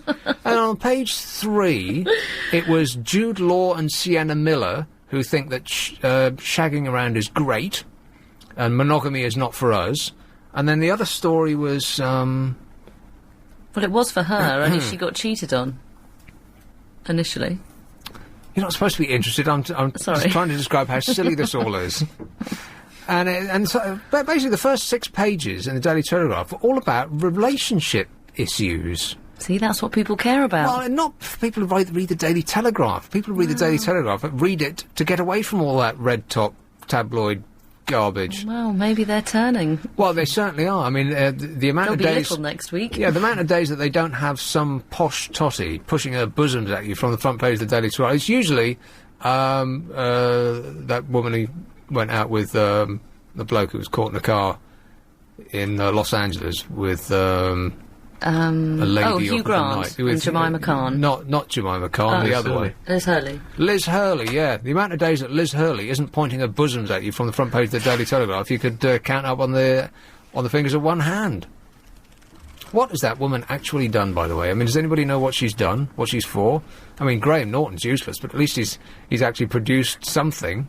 Who, Hurley? Yeah. Well, she's a model, isn't she? Is she? Yeah. Is that what she does? Yeah. Is that her living? That's her career, yeah. And an actress sometimes. Well, she's a rubbish actress, Bad. though. Very bad. Well, she was an actress in the Yeah Baby. Yeah. Your favourite.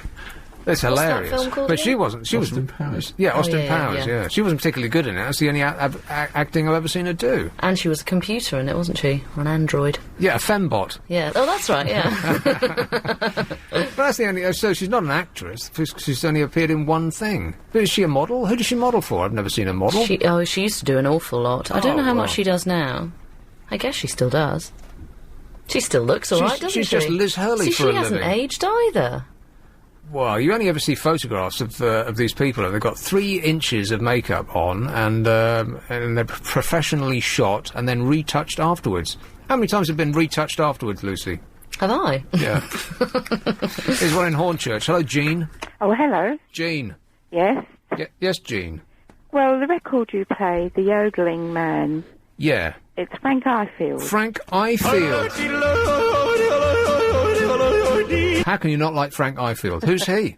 Well, I think he was an Australian immigrant. He went from England to Australia with his parents, and then he came back. I've got an idea. He was either on Huey Green or something like that, but he came back and he had several records, probably, quite high up on the charts. Were they all yodeling? Mostly, yeah. He did do quite a bit of yodeling. That was his thing. Yes, yes. Like Roger Whittaker was a whistler, and he was a yodeler.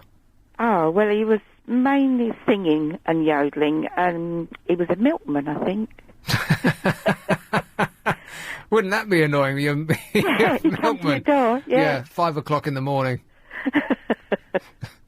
Frank Ifield, you say? Frank Ifield. Right, I'll look it up. Okay. Thanks a lot, June. Thanks, bye. I mean, Jean. Bye. You don't mind if I call you June, do you? No, no. All right, great. What a nice lady. Thanks a lot. Bye. Ta-ra. Let's go with... It's Tallulah. Hey, Tallulah. Hey, I'm July. Yeah, I'll call you July, yeah. Yeah. Hey, how's your parrot? Oh, my budgie, well, what's he's up to? Well, I don't really care, to be honest, because he's got a freedom on his own, a life on his own. But I had a special fried rice yesterday. You had special fried rice? Rice. Right. How was that for you? While I was having it, I thought of all the things that they might have just dumped into it, like the leftovers from the people that have been eating in the restaurant. That's a good, good thought. That's right, yeah. That's what goes into special fly lice, yeah. Actual lice. Rice. But that's, yes, interesting. All the stuff that gets left on a plate, gets put into a special, that's why they call it special. Because there's no waste. Thereby doing their bit to save the environment. Yeah, but what I wanted to say is, most of my life I've been surrounded by people who were taking drugs, and I always managed to say no, thank you. But it's quite. Yeah, and you're the woman who carries a parrot around in a bag. Yeah, but that's natural. It's nothing to do with drugs, but it's quite sort of a bully atmosphere when you say, hey, no, it's cool when you do it, but no thank you for me. Right, people are always coming up to you and saying... Want to score some pot? Oh, yeah, they always try to convince me, but...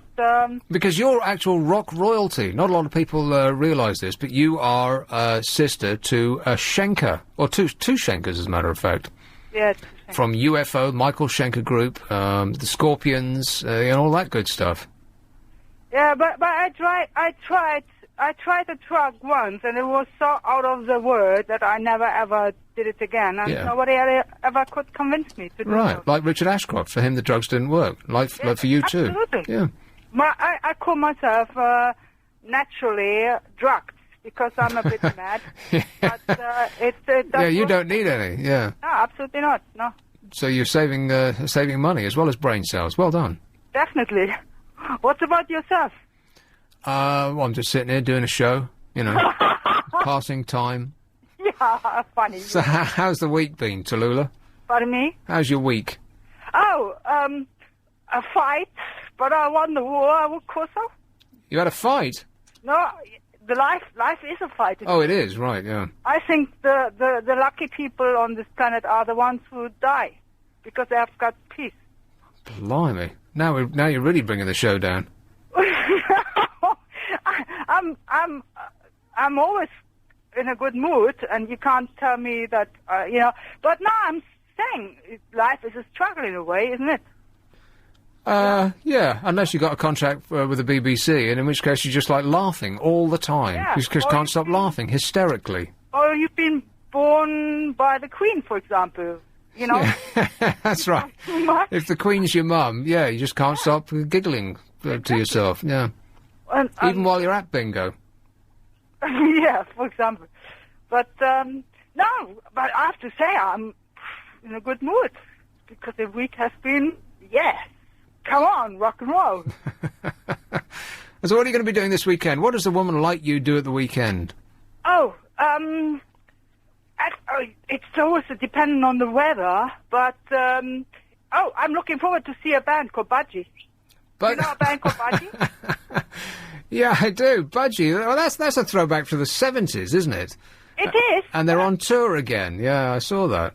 Yeah, I've seen them once a year ago, but only because I came up across them via Google, and I thought, what the hell are these guys about? And now I'm going to meet them next at the end of October, and they are brilliant. It's really pure rock. You're going to go and meet them? What, backstage pass, access, all areas? Oh yeah, I'm in connection with the guitarist via MySpace. Right. Okay, well, I enjoy that with our compliments. Not that we're paying for it, but No, you don't have to, because it's I get a. It's free, yeah. You're in the business. Oh, that's the Queen. All right, thanks. Thanks a lot, Tallulah. Ta-da. Can you believe that the woman with the budgie is going to go and see a band called Budgie? Worried Mum. Nick Abbott. You're wondering what it's all about, and I can't tell you because I don't know myself. Hey, Robert. I can only describe this as being committed to your show. I'm having a night out on the town, and yet I'm still calling you. A night out on the town? Which town? Swansea. I'm getting... Oh, let's be finger on the dump button, because I have been drinking quite a lot. I'm getting slashed. That's the term. Slashed? Well, I think most people who do go out of a night these days do end up either shot or slashed, yes. I almost just did. I'm walking away from where I just was. I'm running across the street. No, Jesus. Drunk guy on a bus stop. Oh, God. Are you alive? Yeah.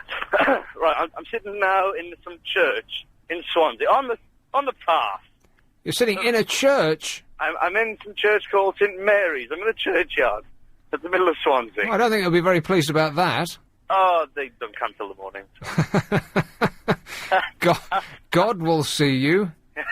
Well, you know, I'll pray before him if he comes near me. So, a night out in Swansea, eh? That sounds chronic. Yeah, well, what I found about these places is... Hold on. I'll have to do a bit of a walk again. I mean, what I found about these places... Are you being attacked? Not yet. Yeah, remember I said I was at the church a second ago? Yes. Well, now when I was sitting minutes ago, a guy came to urinate on the... Oh, nice. I have to move away a little. And they don't know I'm calling the radio station, so I'm pretending I'm calling my friend. Yes, clubs play the same songs in the same order. If only it was that. No, it's Summer of '69, Grease Megamix. What? Oh, Brian Adams? Really good. In a club? Well, he's not there, of course. But Well, yeah, but his Oh no. You're joking. What do you want to go there for? every place is the same at the moment. They play it in the same order. Well, that's very suspicious. They just got a CD on, haven't they? Well, yes. Every time. I don't think you heard of the club called Flares.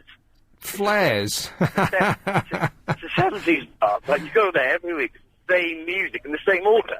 But yeah, so I'm in the Australian bar called Walkabout.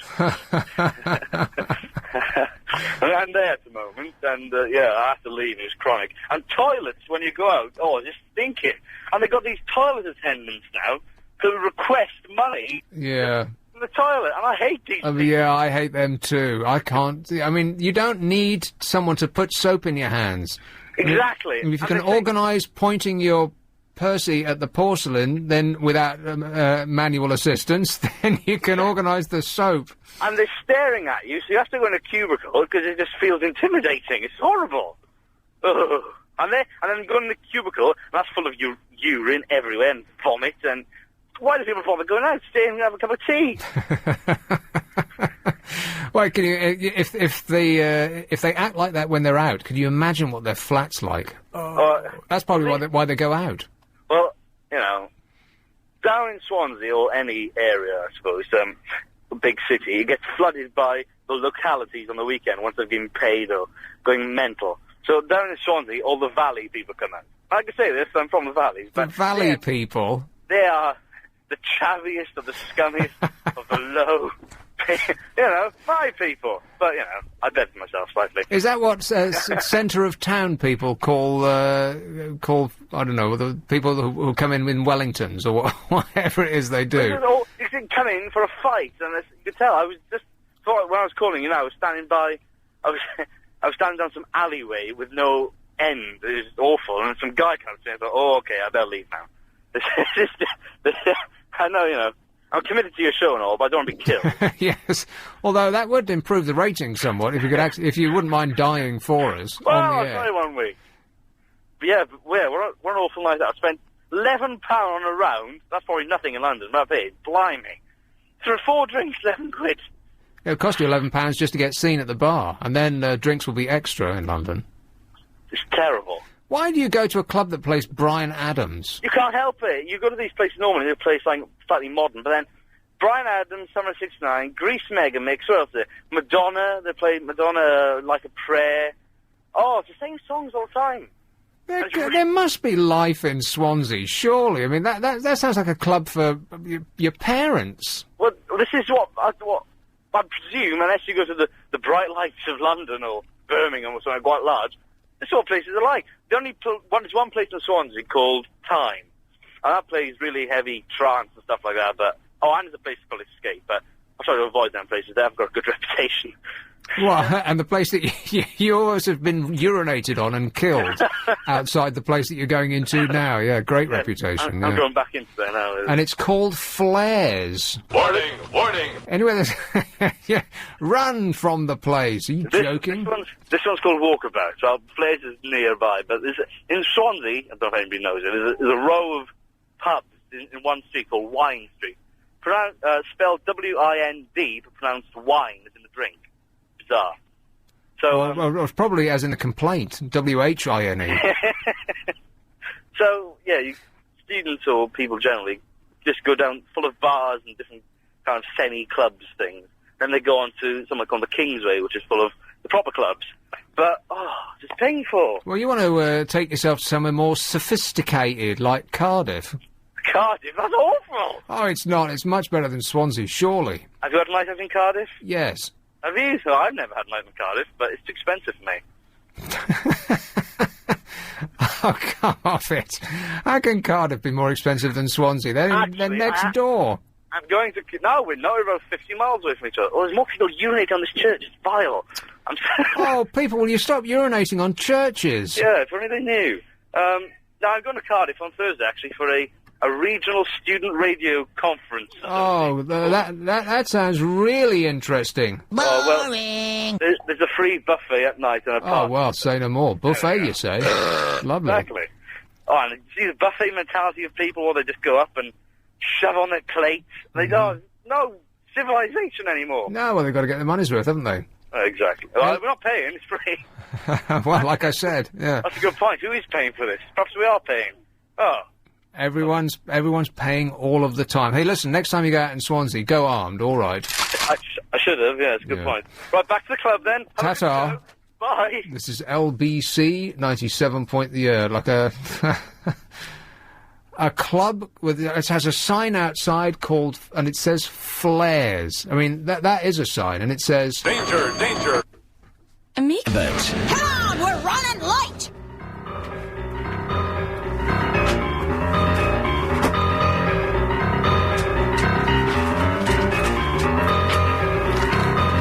Still sorting the papers. One moment, please. There's so much of them. I have to lift them onto the desk now.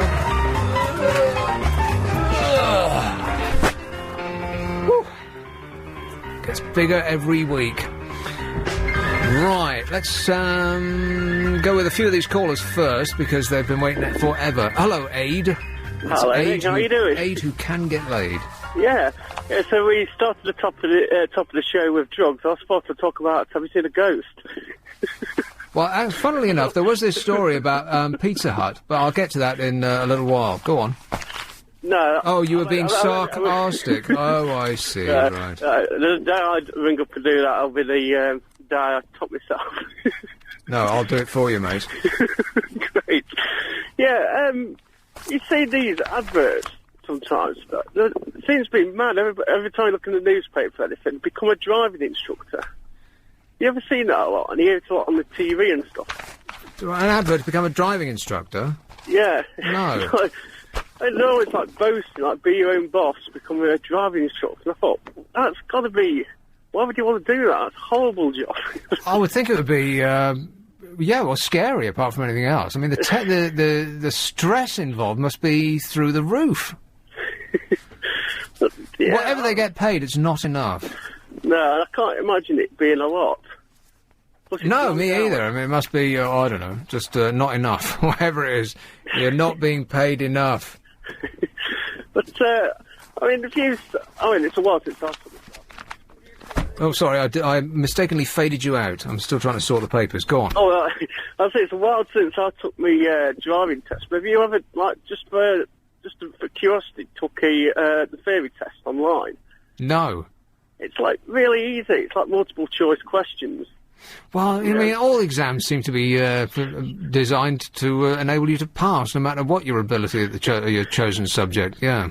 It's stuff like, if somebody's overtaking you, what do? Do you slow down? Stick your fingers up at them. Yeah. Shoot them. Yeah, well, that is exactly what it is. Huh. But it's just got to be a money-making thing. I'm convinced it is. It's just like, when I was 16, you could ride a moped. You could just get out and ride a moped. Kids used to come to school on, as long as it was less than 50 cc's, isn't that right? Yeah, that was right. Like basically a sewing machine on wheels, yeah.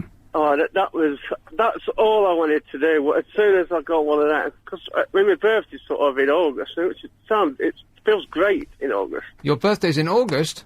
Yeah. And, it's like the middle of summer. It's wonderful. As soon as it gets this time of year and cold.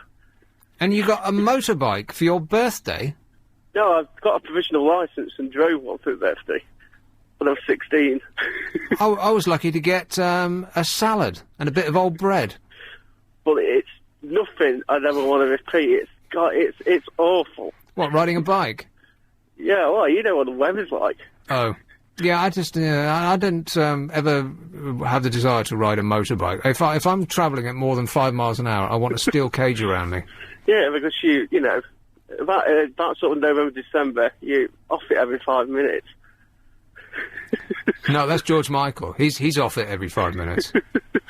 But, I mean, even that sort of CBT test, my mate took it, that's sort of a fail-safe thing as well, because he went on his instructor's bike and did an emergency stop, flew over the handlebars, and he still passed.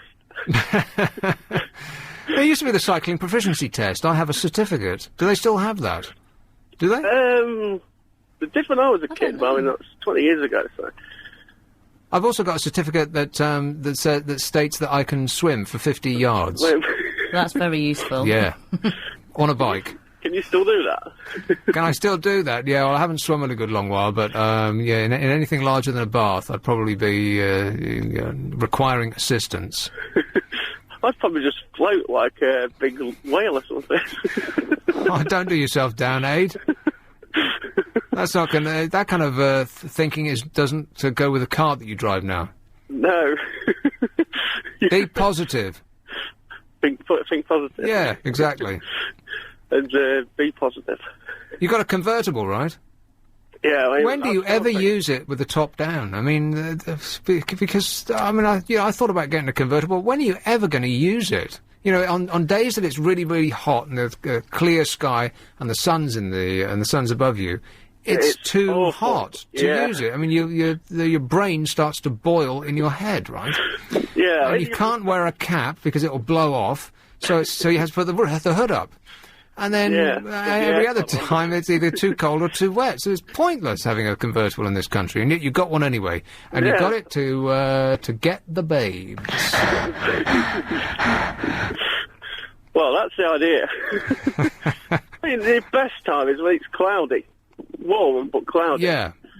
So, like, 2 days a year. Yeah. That was money well spent. But, you know... It's nice.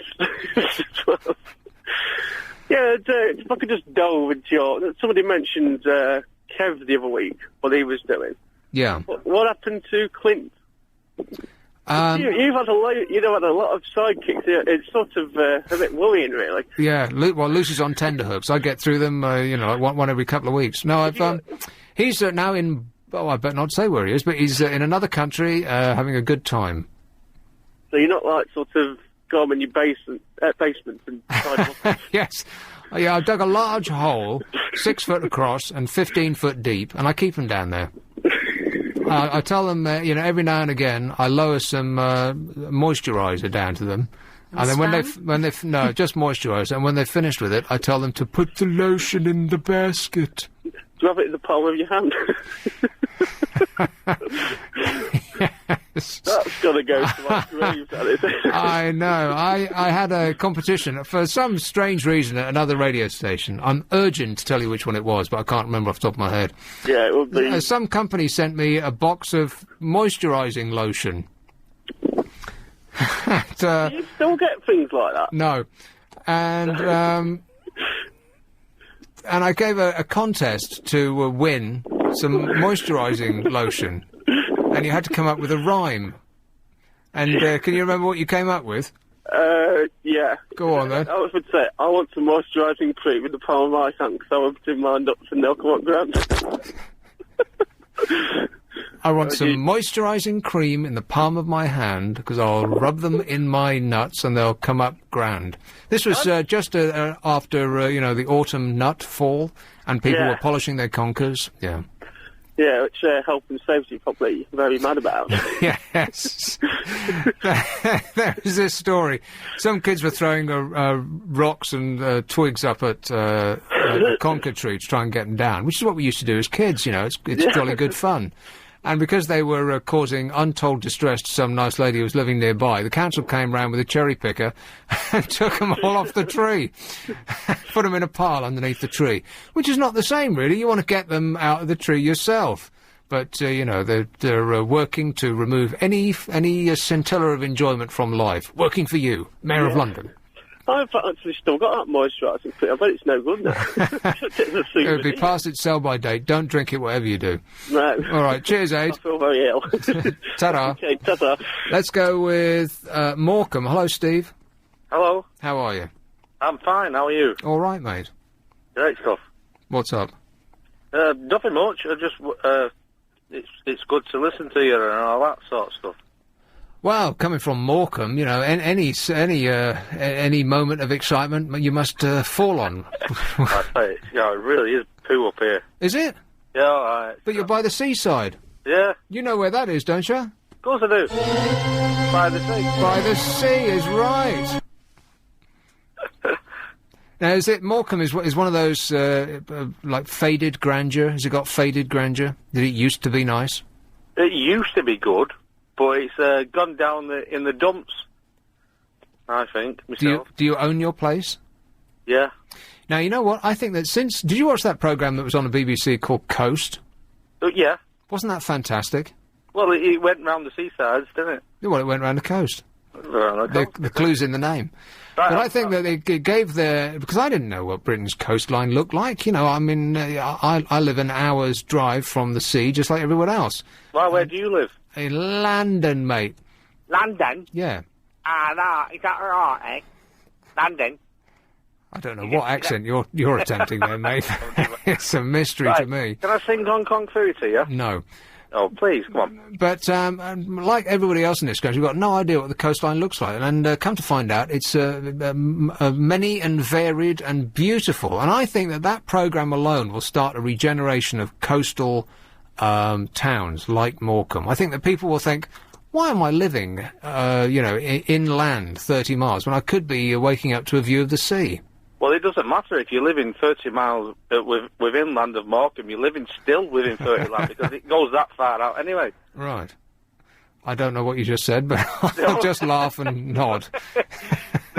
Nod politely. Yeah, it's almost a completely different language you're speaking, mate. Right. Do you not understand that? A little bit, yeah. Every so often. But most people listening to this... right. Because what I was saying was that the beach is, like, so, like, flat. Yeah. It goes out for about 5 miles. Oh, right, so if you actually live on the coast, you don't actually live on the coast. Right. I get you. So you get up off your lilo, you put your... You don't even get up off your lilo, you don't even go to the lilo, you don't even have a lilo, you don't go. You'd come around from the leeward side of your wind sheeter, and you'd be sprinting out to the sea, and about 5 miles out, you'd drop down dead from exhaustion. Still not having reached it. No, because it's still flat. You're just trying to find out where to go. Well, outwards, I would imagine. I can swim 400 metres, by the way. In sand? I doubt it. In a best breaststroke. Why do they call it breaststroke, by the way? Does it have to be so unpleasant? Stroke. Yeah, chest stroke. That would be better. Chest stroke. Yeah. Is that better enough for you? That's right, yeah. Okay, listen, it's been a pleasure, Steve. Okay, can I sing you Hong Kong Phooey? Can I sing you Hong Kong Phooey? No, I want to sing you Hong Kong Phooey. Oh, well, you should have said. This is Steve from Morecambe singing Hong Kong Phooey. Hong Kong Phooey, quicker than you. Oh, no, we've run out of time on that call. Nick Abbott. Would you mind telling me what this is all about? I'll take one more call and we'll get into the papers. Hello, Robert. Mark? Mark. Hello, yeah. Great Portland Street. How are you? I've been waiting for ages. Oh, no. You know what? I've actually forgotten what I was going to ask you. Oh, good. I've been sitting on the phone waiting for ages. Moan. I don't hang about spam. I'm too young. Yes. What are we talking about? Oh, you're joking. What do I want you to talk about? I was there. You know the caller from Swansea? Yes. I couldn't understand a word he said. How did you? Oh, please. We wasn't talking a foreign language. He was perfectly lucid. Oh, you could understand him well? Yes. All right, okay. What was that, it? I'm lost for words now. I've been it's a dream come true. What was I going to say? Sorry? Well, you collect your thoughts and call us back, all right? All right, will do. He's been waiting for about half an hour. You got to make notes, mate. I mean, you know, have a little, a post-it note. Stick it on your forehead. Right, let's go with the papers from the top. Here's the Observer. Boring! Yeah, you're right. Let's just... Who can be bothered? Here's the Sunday Times. Doesn't it look clean and fresh, and there's barely a word on that front page? It's all paper. Compare it to its nearest competitor, the Sunday Telegraph, which is just a blizzard of tiny little words in old-fashioned font. Neater. Doesn't it? Yeah, it There's does, the two. actually. Yeah. It looks... the Times looks cleaner and fresher and more modern, yeah. The Telegraph... well, let's do the Times first. What are they banging on about? Read, we'll risk jail breaks to beat crisis. Are the jails full yet? I think they're actually full now. They have been for a while, haven't they? No, they've been getting full, but I think we're either today or tomorrow. That's it. It's the point at which they are actually full. And then what happens? Well, it's like a popular club, one in, one out. Great. A confidential memo reveals that John Reid is preparing to take the risk that more violent criminals will escape from prison as the price of an emergency measure to tackle the overcrowding crisis. Oh, great, they're really on top of it. Britain says Pakistan is hiding Taliban chief. Oh, we're going to have to go to war with Pakistan now. OK, well, let's make a list of the countries we're going to have to go to war with. We're going to have to go to war with Pakistan. We're going to have to go to war with North Korea. We're already at war with Afghanistan. We're going to have to go to war with Iraq. Iran, yeah. Who else is there? Oh, Russia, because they'll start withholding gas from us shortly. China, because they keep vetoing all the things that we want to do at the at NATO. Yeah. NATO, the other one. That other forum for a lot of windy gas bags. Nothing ever gets done. You know, that one. Anyway, they got a free DVD of Mona Lisa. What? The Sunday Times. But what sort of a DVD is that? Not the picture. I was going to say, that would be so boring. You just keep looking at the picture. No. That's not right, that's wrong.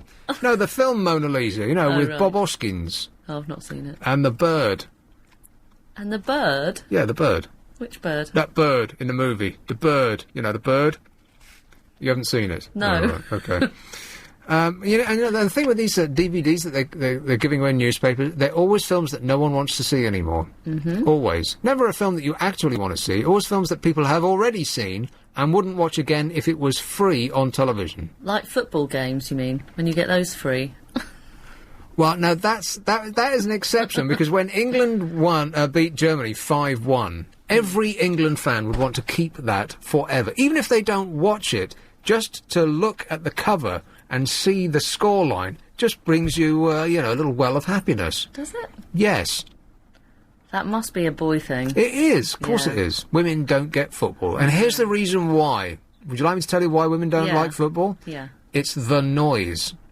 No. Yes. It's the whole thing. No, it's the noise. It's that animalistic roar that accompanies football. And because even when you're not watching it, you got the sound of it, and you got to leave the room, right? It's just that noise that it just drives you away.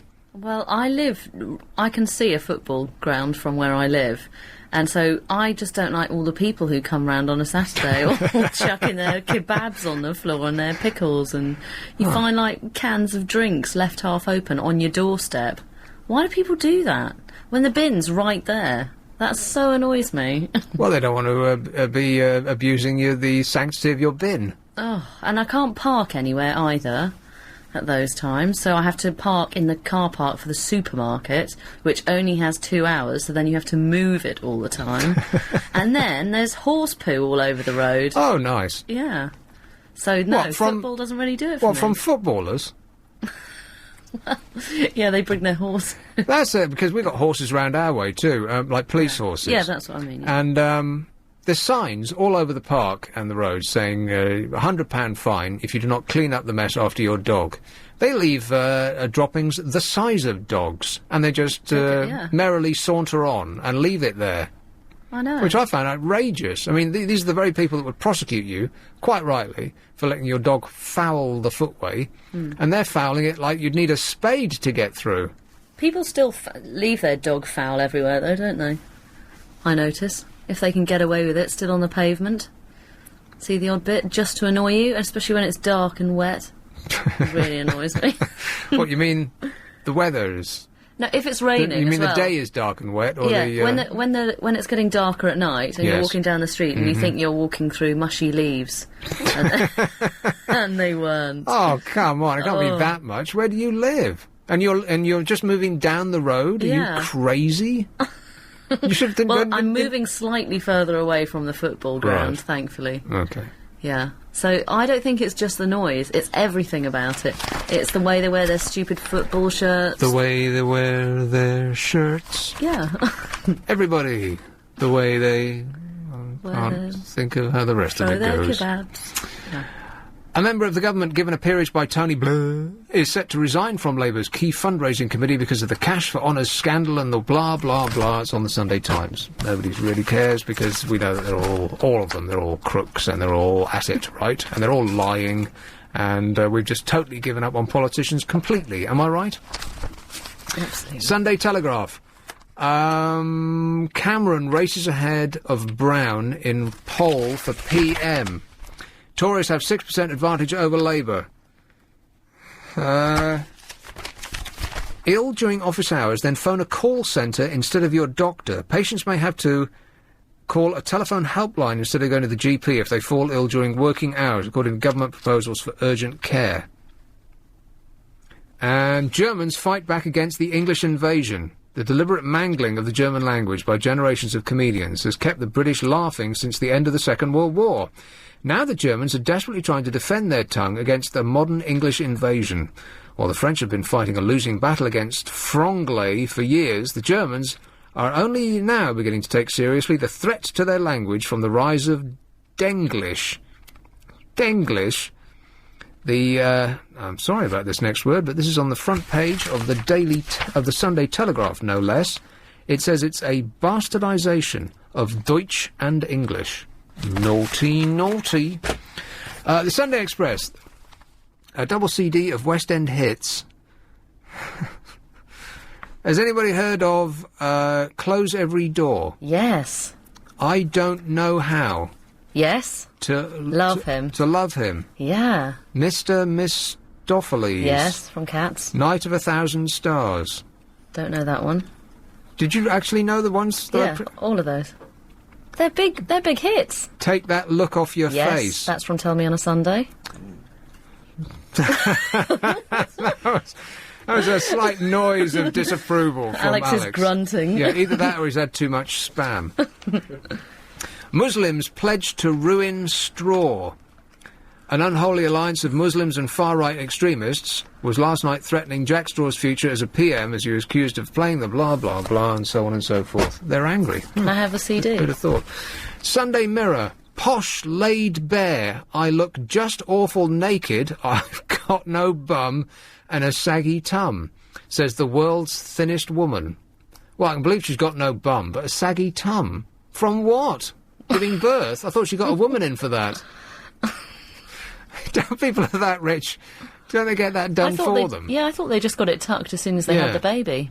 And Kate Moss says, I want Pete's baby. Oh, blimey. horrible Kate thought. Moss and Pete, what's his name, having a bye-bye. I mean, my heart's going out to the kid already. That's... I mean, there's going to be, no offence really, but there's going to be something seriously wrong with any baby they have, don't you think? I mean, what kind of start in life would that be? Huh? Oh, dear. I mean, one addict and a woman who's, well, you know. And there's a picture of Kate, and she hasn't been retouched or, shot through a screen or any of that stuff that makes her look stunning. And she just looks... I mean, that's an ugly woman. I mean, I've been saying this I haven't used the word ugly yet, but she just looks weird. I'll go further. She's weirdly ugly. It's like she's an alien. Okay, her eyes aren't looking in the same direction for a start, and they're too far apart, and her face is covered in spots. How the hell has this woman got a £10 million a career as a model? I'm confused. Because I guess they'll just plaster her in the makeup. I suppose so, which means that anybody could be a model. Yeah, well, don't they touch most models up? I bet they do. That's how they get the job in the first place, mostly, yeah. So do you want to hear more about Posh? Jeans fit, but trust me, I look awful nude, says Posh. Victoria Beckham has admitted that she hates the sight of herself in the naughty naked. I bet she'd look better if she piled on a few pounds, wouldn't she? In a revealing interview, the fashion icon tells how she doesn't like her famously slim figure, even though she's one of the world's most photographed women. What are we at now? Ads at? Type it up. Am I late? No, Alex? 29:45. 29:45. She also reveals how she has spoken with Hollywood superstar and close friend Tom Cruise about his belief in the bizarre Scientology religion. Oh, no, they're not going to do that now, are they? She says that her marriage problems with David, 31, have made her a stronger person. Former Spice Girl returned to Madrid yesterday after a 48-hour shopping trip. I mean, what's open 24 hours a day that you could shop continuously for 2 days? What's left that she hasn't got? Victoria tells why she dumped her long locks for a demure... Oh, blimey, that's just going into a little bit too much detail. Who cares? Kate's potty training. Druggy Pete calls off tour. She says it's me or the band. They're trying for a baby and plan to wed in Jamaica. Kate's potty training.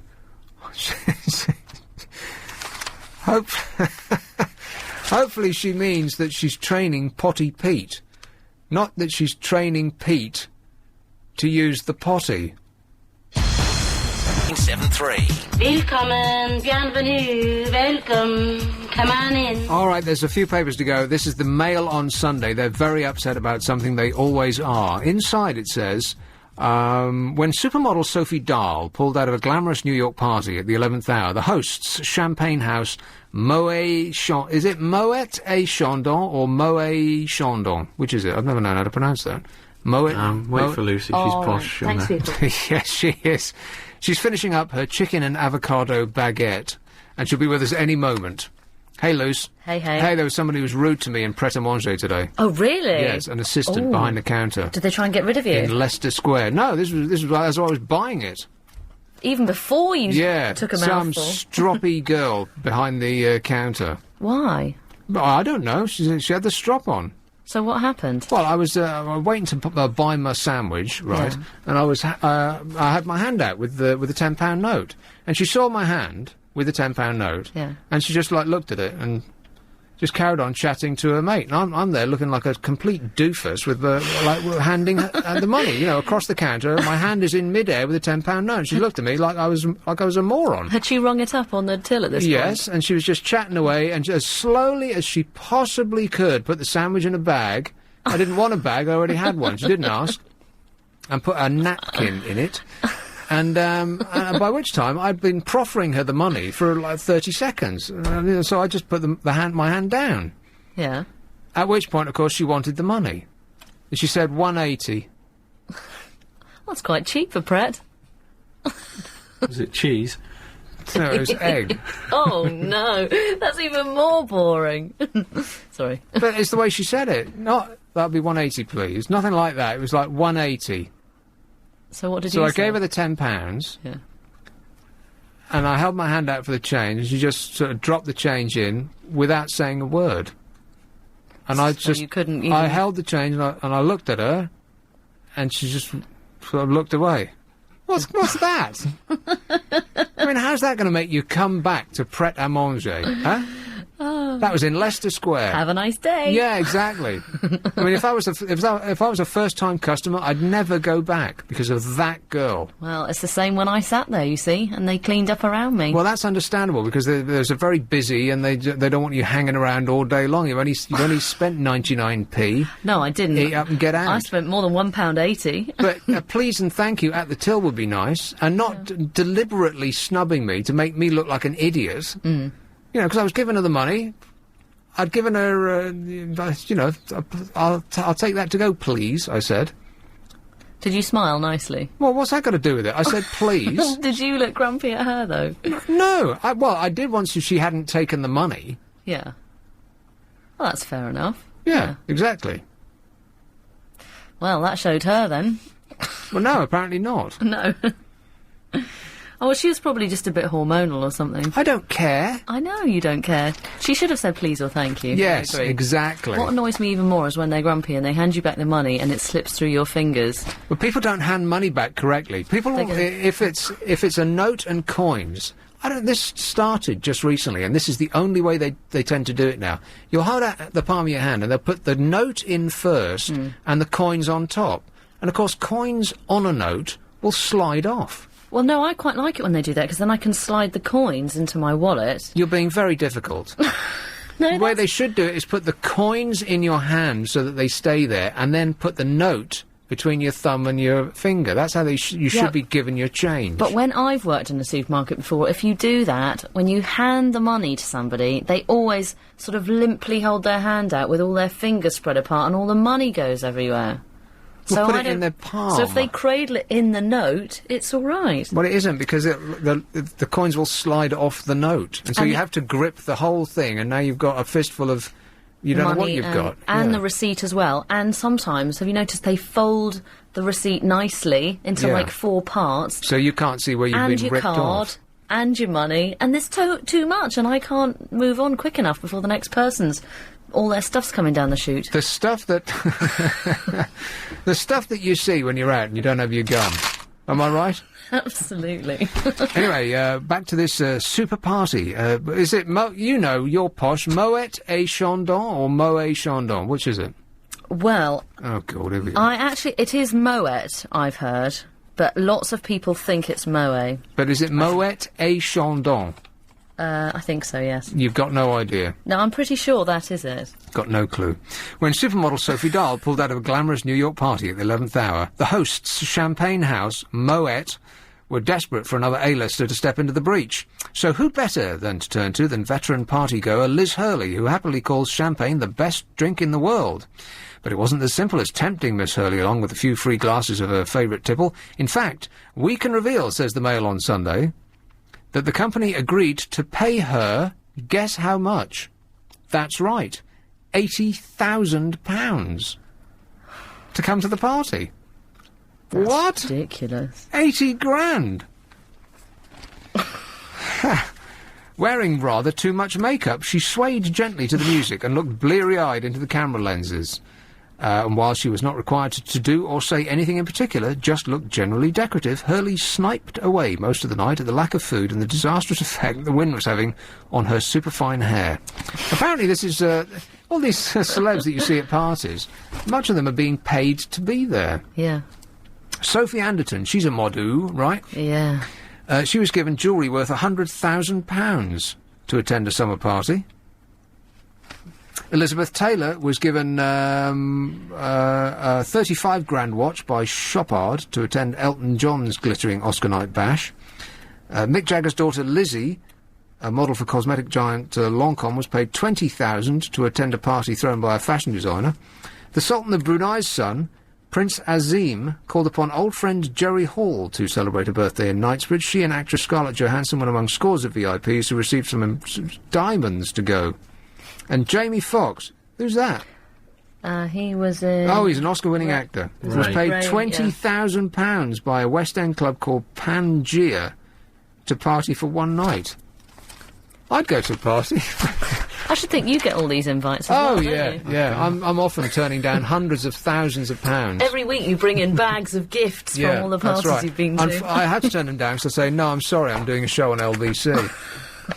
News of the world. Woozy's wife in booze battle.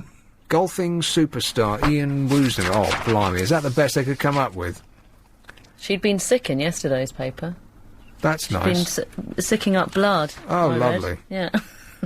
Here's Paris Hilton. Skunk and disorderly, it says. Wild-eyed Paris caught with cannabis in makeup. Cannabis is inverted commas in makeup bag. How far do you have to go in before you see any,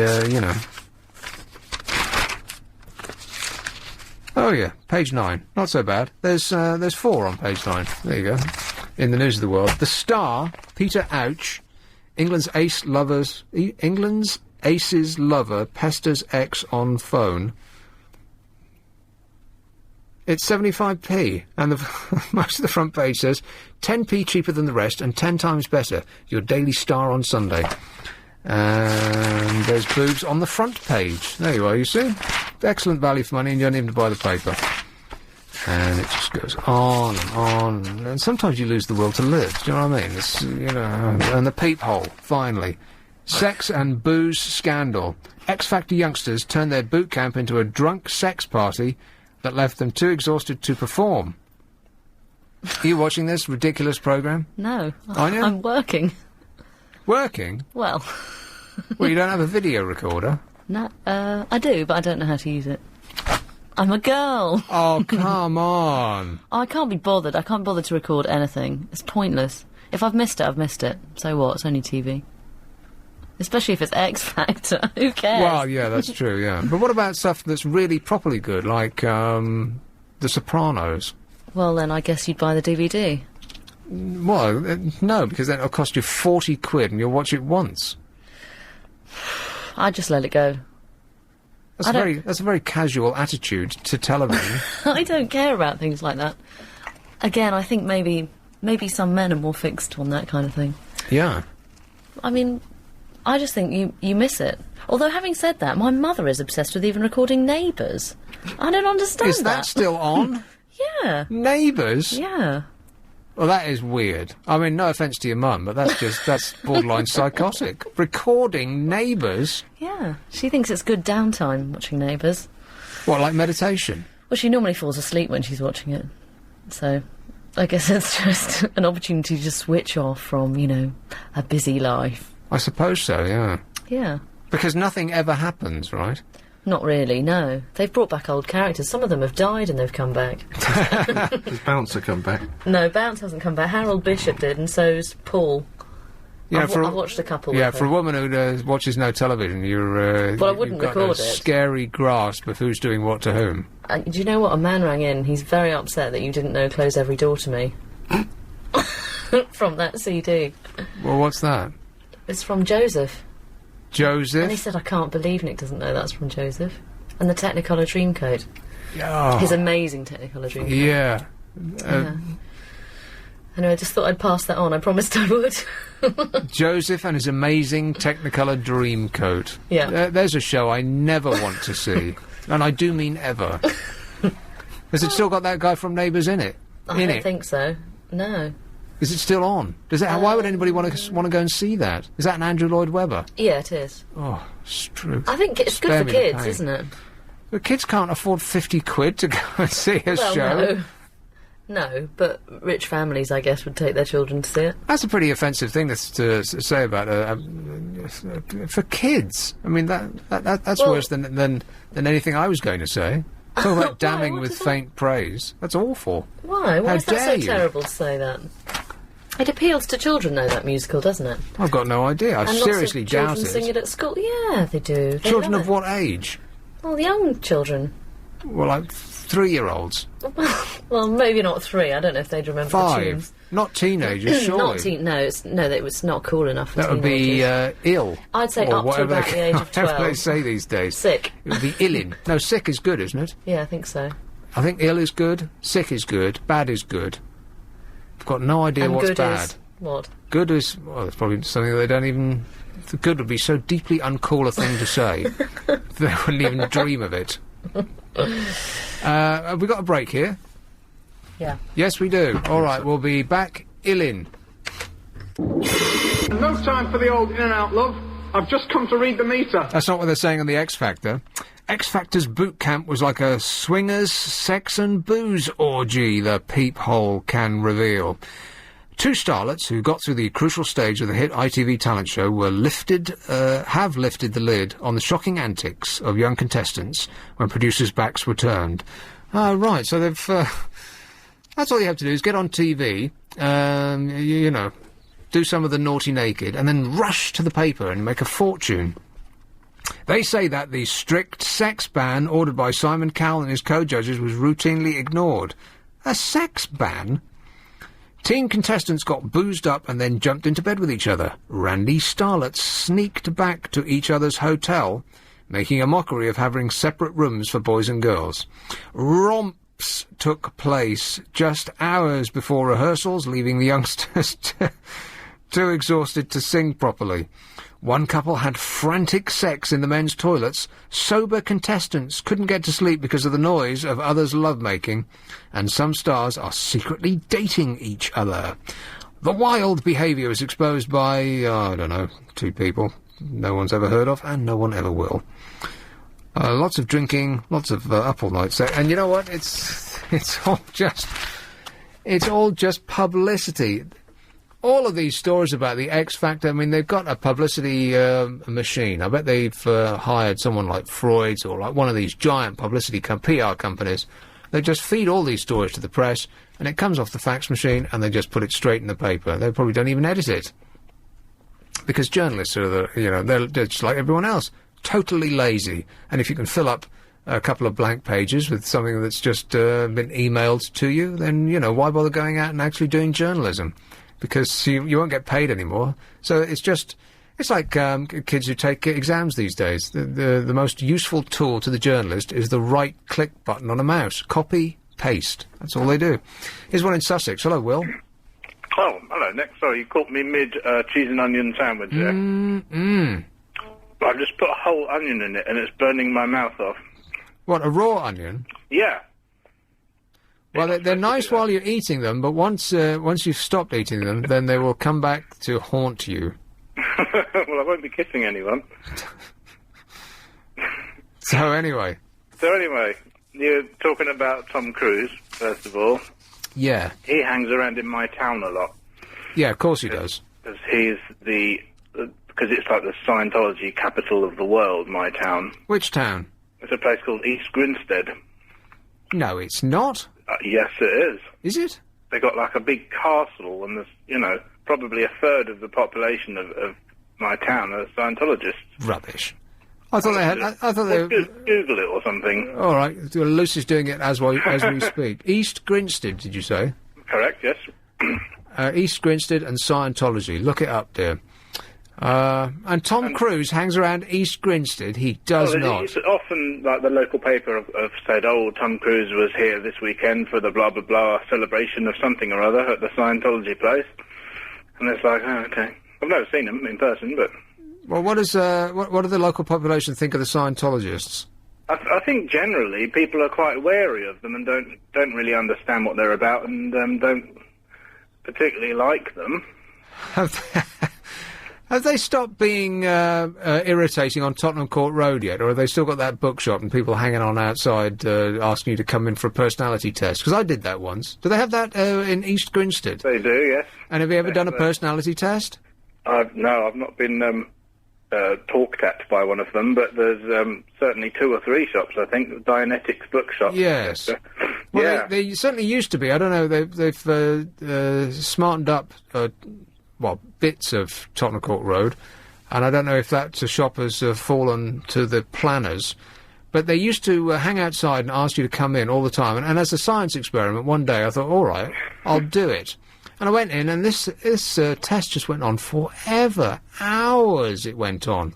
And in the end, the result was that, it didn't come as a major surprise. What I actually needed to do, results showed that I needed a couple of £100 course with these very people. Huh.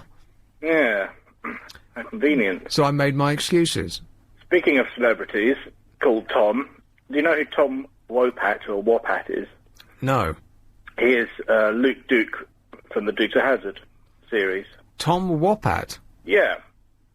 Luke John Duke. Schneider. Which one's Luke Duke? Right, here's the dark-haired one. There was John Schneider, who was the blonde-haired one, who is in that Superman thing now. What's it called? Superman? No. It's a series of... I forgot what it's called, but he's Superman's dad in the series. He was Bo Duke. Have you not seen it? Well, as a kid I've seen it, and I can vaguely remember that there was a dark-haired one and a blonde one, kind of like Starsky and Hutch. There's always a dark one and a blonde one, right? Well, and a girl who wore the world's smallest hot pants. That's right. The she was John Schneider. Daisy Duke, right? Daisy Duke. Yeah, now it's all coming back to me. Smallville, that's what it's called. Right. And so this other bloke, Tom Wombat... Tom Wombat, I run a shop that I sell car parts, and a guy came in today asking for some bits, and I was like, took a double take. I just thought, that's Luke Duke. I just couldn't believe it, and I was like, yeah, I've got one of those, let me just go and get it for you. And I was What like, did Luke Duke want, by the way? he wanted a set of wheels. Huh. And I thought, yeah, I bet the General Lee's outside. And I went outside, and there was an orange car outside. With a white stripe? No, it wasn't. No, you're thinking of... Oh, no, that's Starsky and Hutch, isn't it? Yeah. Mistake. No, it had big numbers on the side. And Yeah, this, right. And Luke Duke was wearing a plaid shirt, just like he used to do in the Dukes of Hazzard. Come on. Now, okay, now, it wasn't him, but I just couldn't believe how much it looked like him. And he was, like, talking to me, telling me stuff, and I was just looking at him thinking, you're Luke Duke. And I just wasn't listening to a word he was saying. I was, like, in a trance. I was like, sorry, what? And it just made me laugh the whole day. And he was kind enough to let me take photos of him as well. Well, this is starting to become a little weird, mate. It wasn't even Luke Duke. You want to take photographs It of wasn't him? him, and I was just laughing so much when he was there. And he was, like, really, he was a good sport, and he was, like, didn't mind that I was finding it so amusing that he looked so much like Luke Duke. So let me ask you this. Right. What's the markup on a headlight? A headlight? Yeah. It really depends what it's for. Why do they cost so much? Well, there's a sort of reason behind that. But old cars used to all share the same headlights. A Mini has got a round 7-inch headlight, and it's the same as one in a TR7 or a truck or something. They all had. There was only like 2 sizes and shapes of headlights for every single car ever made. So it was really easy to find headlights and go to the breaker's yard and get a headlight out of anything and just stick it in your car. And they were the same left and right. Whereas modern cars, they're obviously sided for a start. And the other thing is they intentionally make them incredibly expensive because they know you're going to break them because the bumpers don't do anything on modern cars. What do you mean they don't do anything? The bumpers? Yeah, but they don't actually protect the car like they used to. They used to have, like, iron girders corroded on the front of your car, didn't you? Yeah, but they're supposed to take a bit of a knock, aren't they, these days? But the modern ones are just painted with the same paint as the car's painted with, so the idea of the bumper saving your paint is lunacy, because it is painted. I think that, it just seems like a gigantic rip-off to me, and you're part of the business. How dare you? That's all right, I only deal with old cars. So this guy was driving a 72 Cortina. I just specialise in parts for old cars, by the way. And there aren't many of those still running around. No. 72 Cortina. In orange? Orange, yeah, bright orange. That's got to be about the cheapest car in the whole wide world. Who wants a 72 orange Cortina? You'd be surprised at how things like that are now, 70s things that was once on every street corner and throwaway are now worth money. Something like a Datsun 120Y, you'd go out and buy them for 50 quid all day long 10 years ago, but now, you're talking 1,500 quid, £2,000 for an old 70s Datsun. Oh, Luce is making mental calculations. What do you drive there, Luce? A C3. What's that? A Citroen. Oh, right. That was Sinclair. That was C5. They do a Citroen C5, though. That made me laugh when it came out. Well, no, I've barely stopped laughing since I saw the Sinclair C5. I actually saw somebody going up the old Tottenham Court Road on a Sinclair C5 once. You see, now those are collectible now. If you look on certain auction sites, you'll see people selling those that they've had in their garage for the last 20 years. For how much? How much did you get one of those things?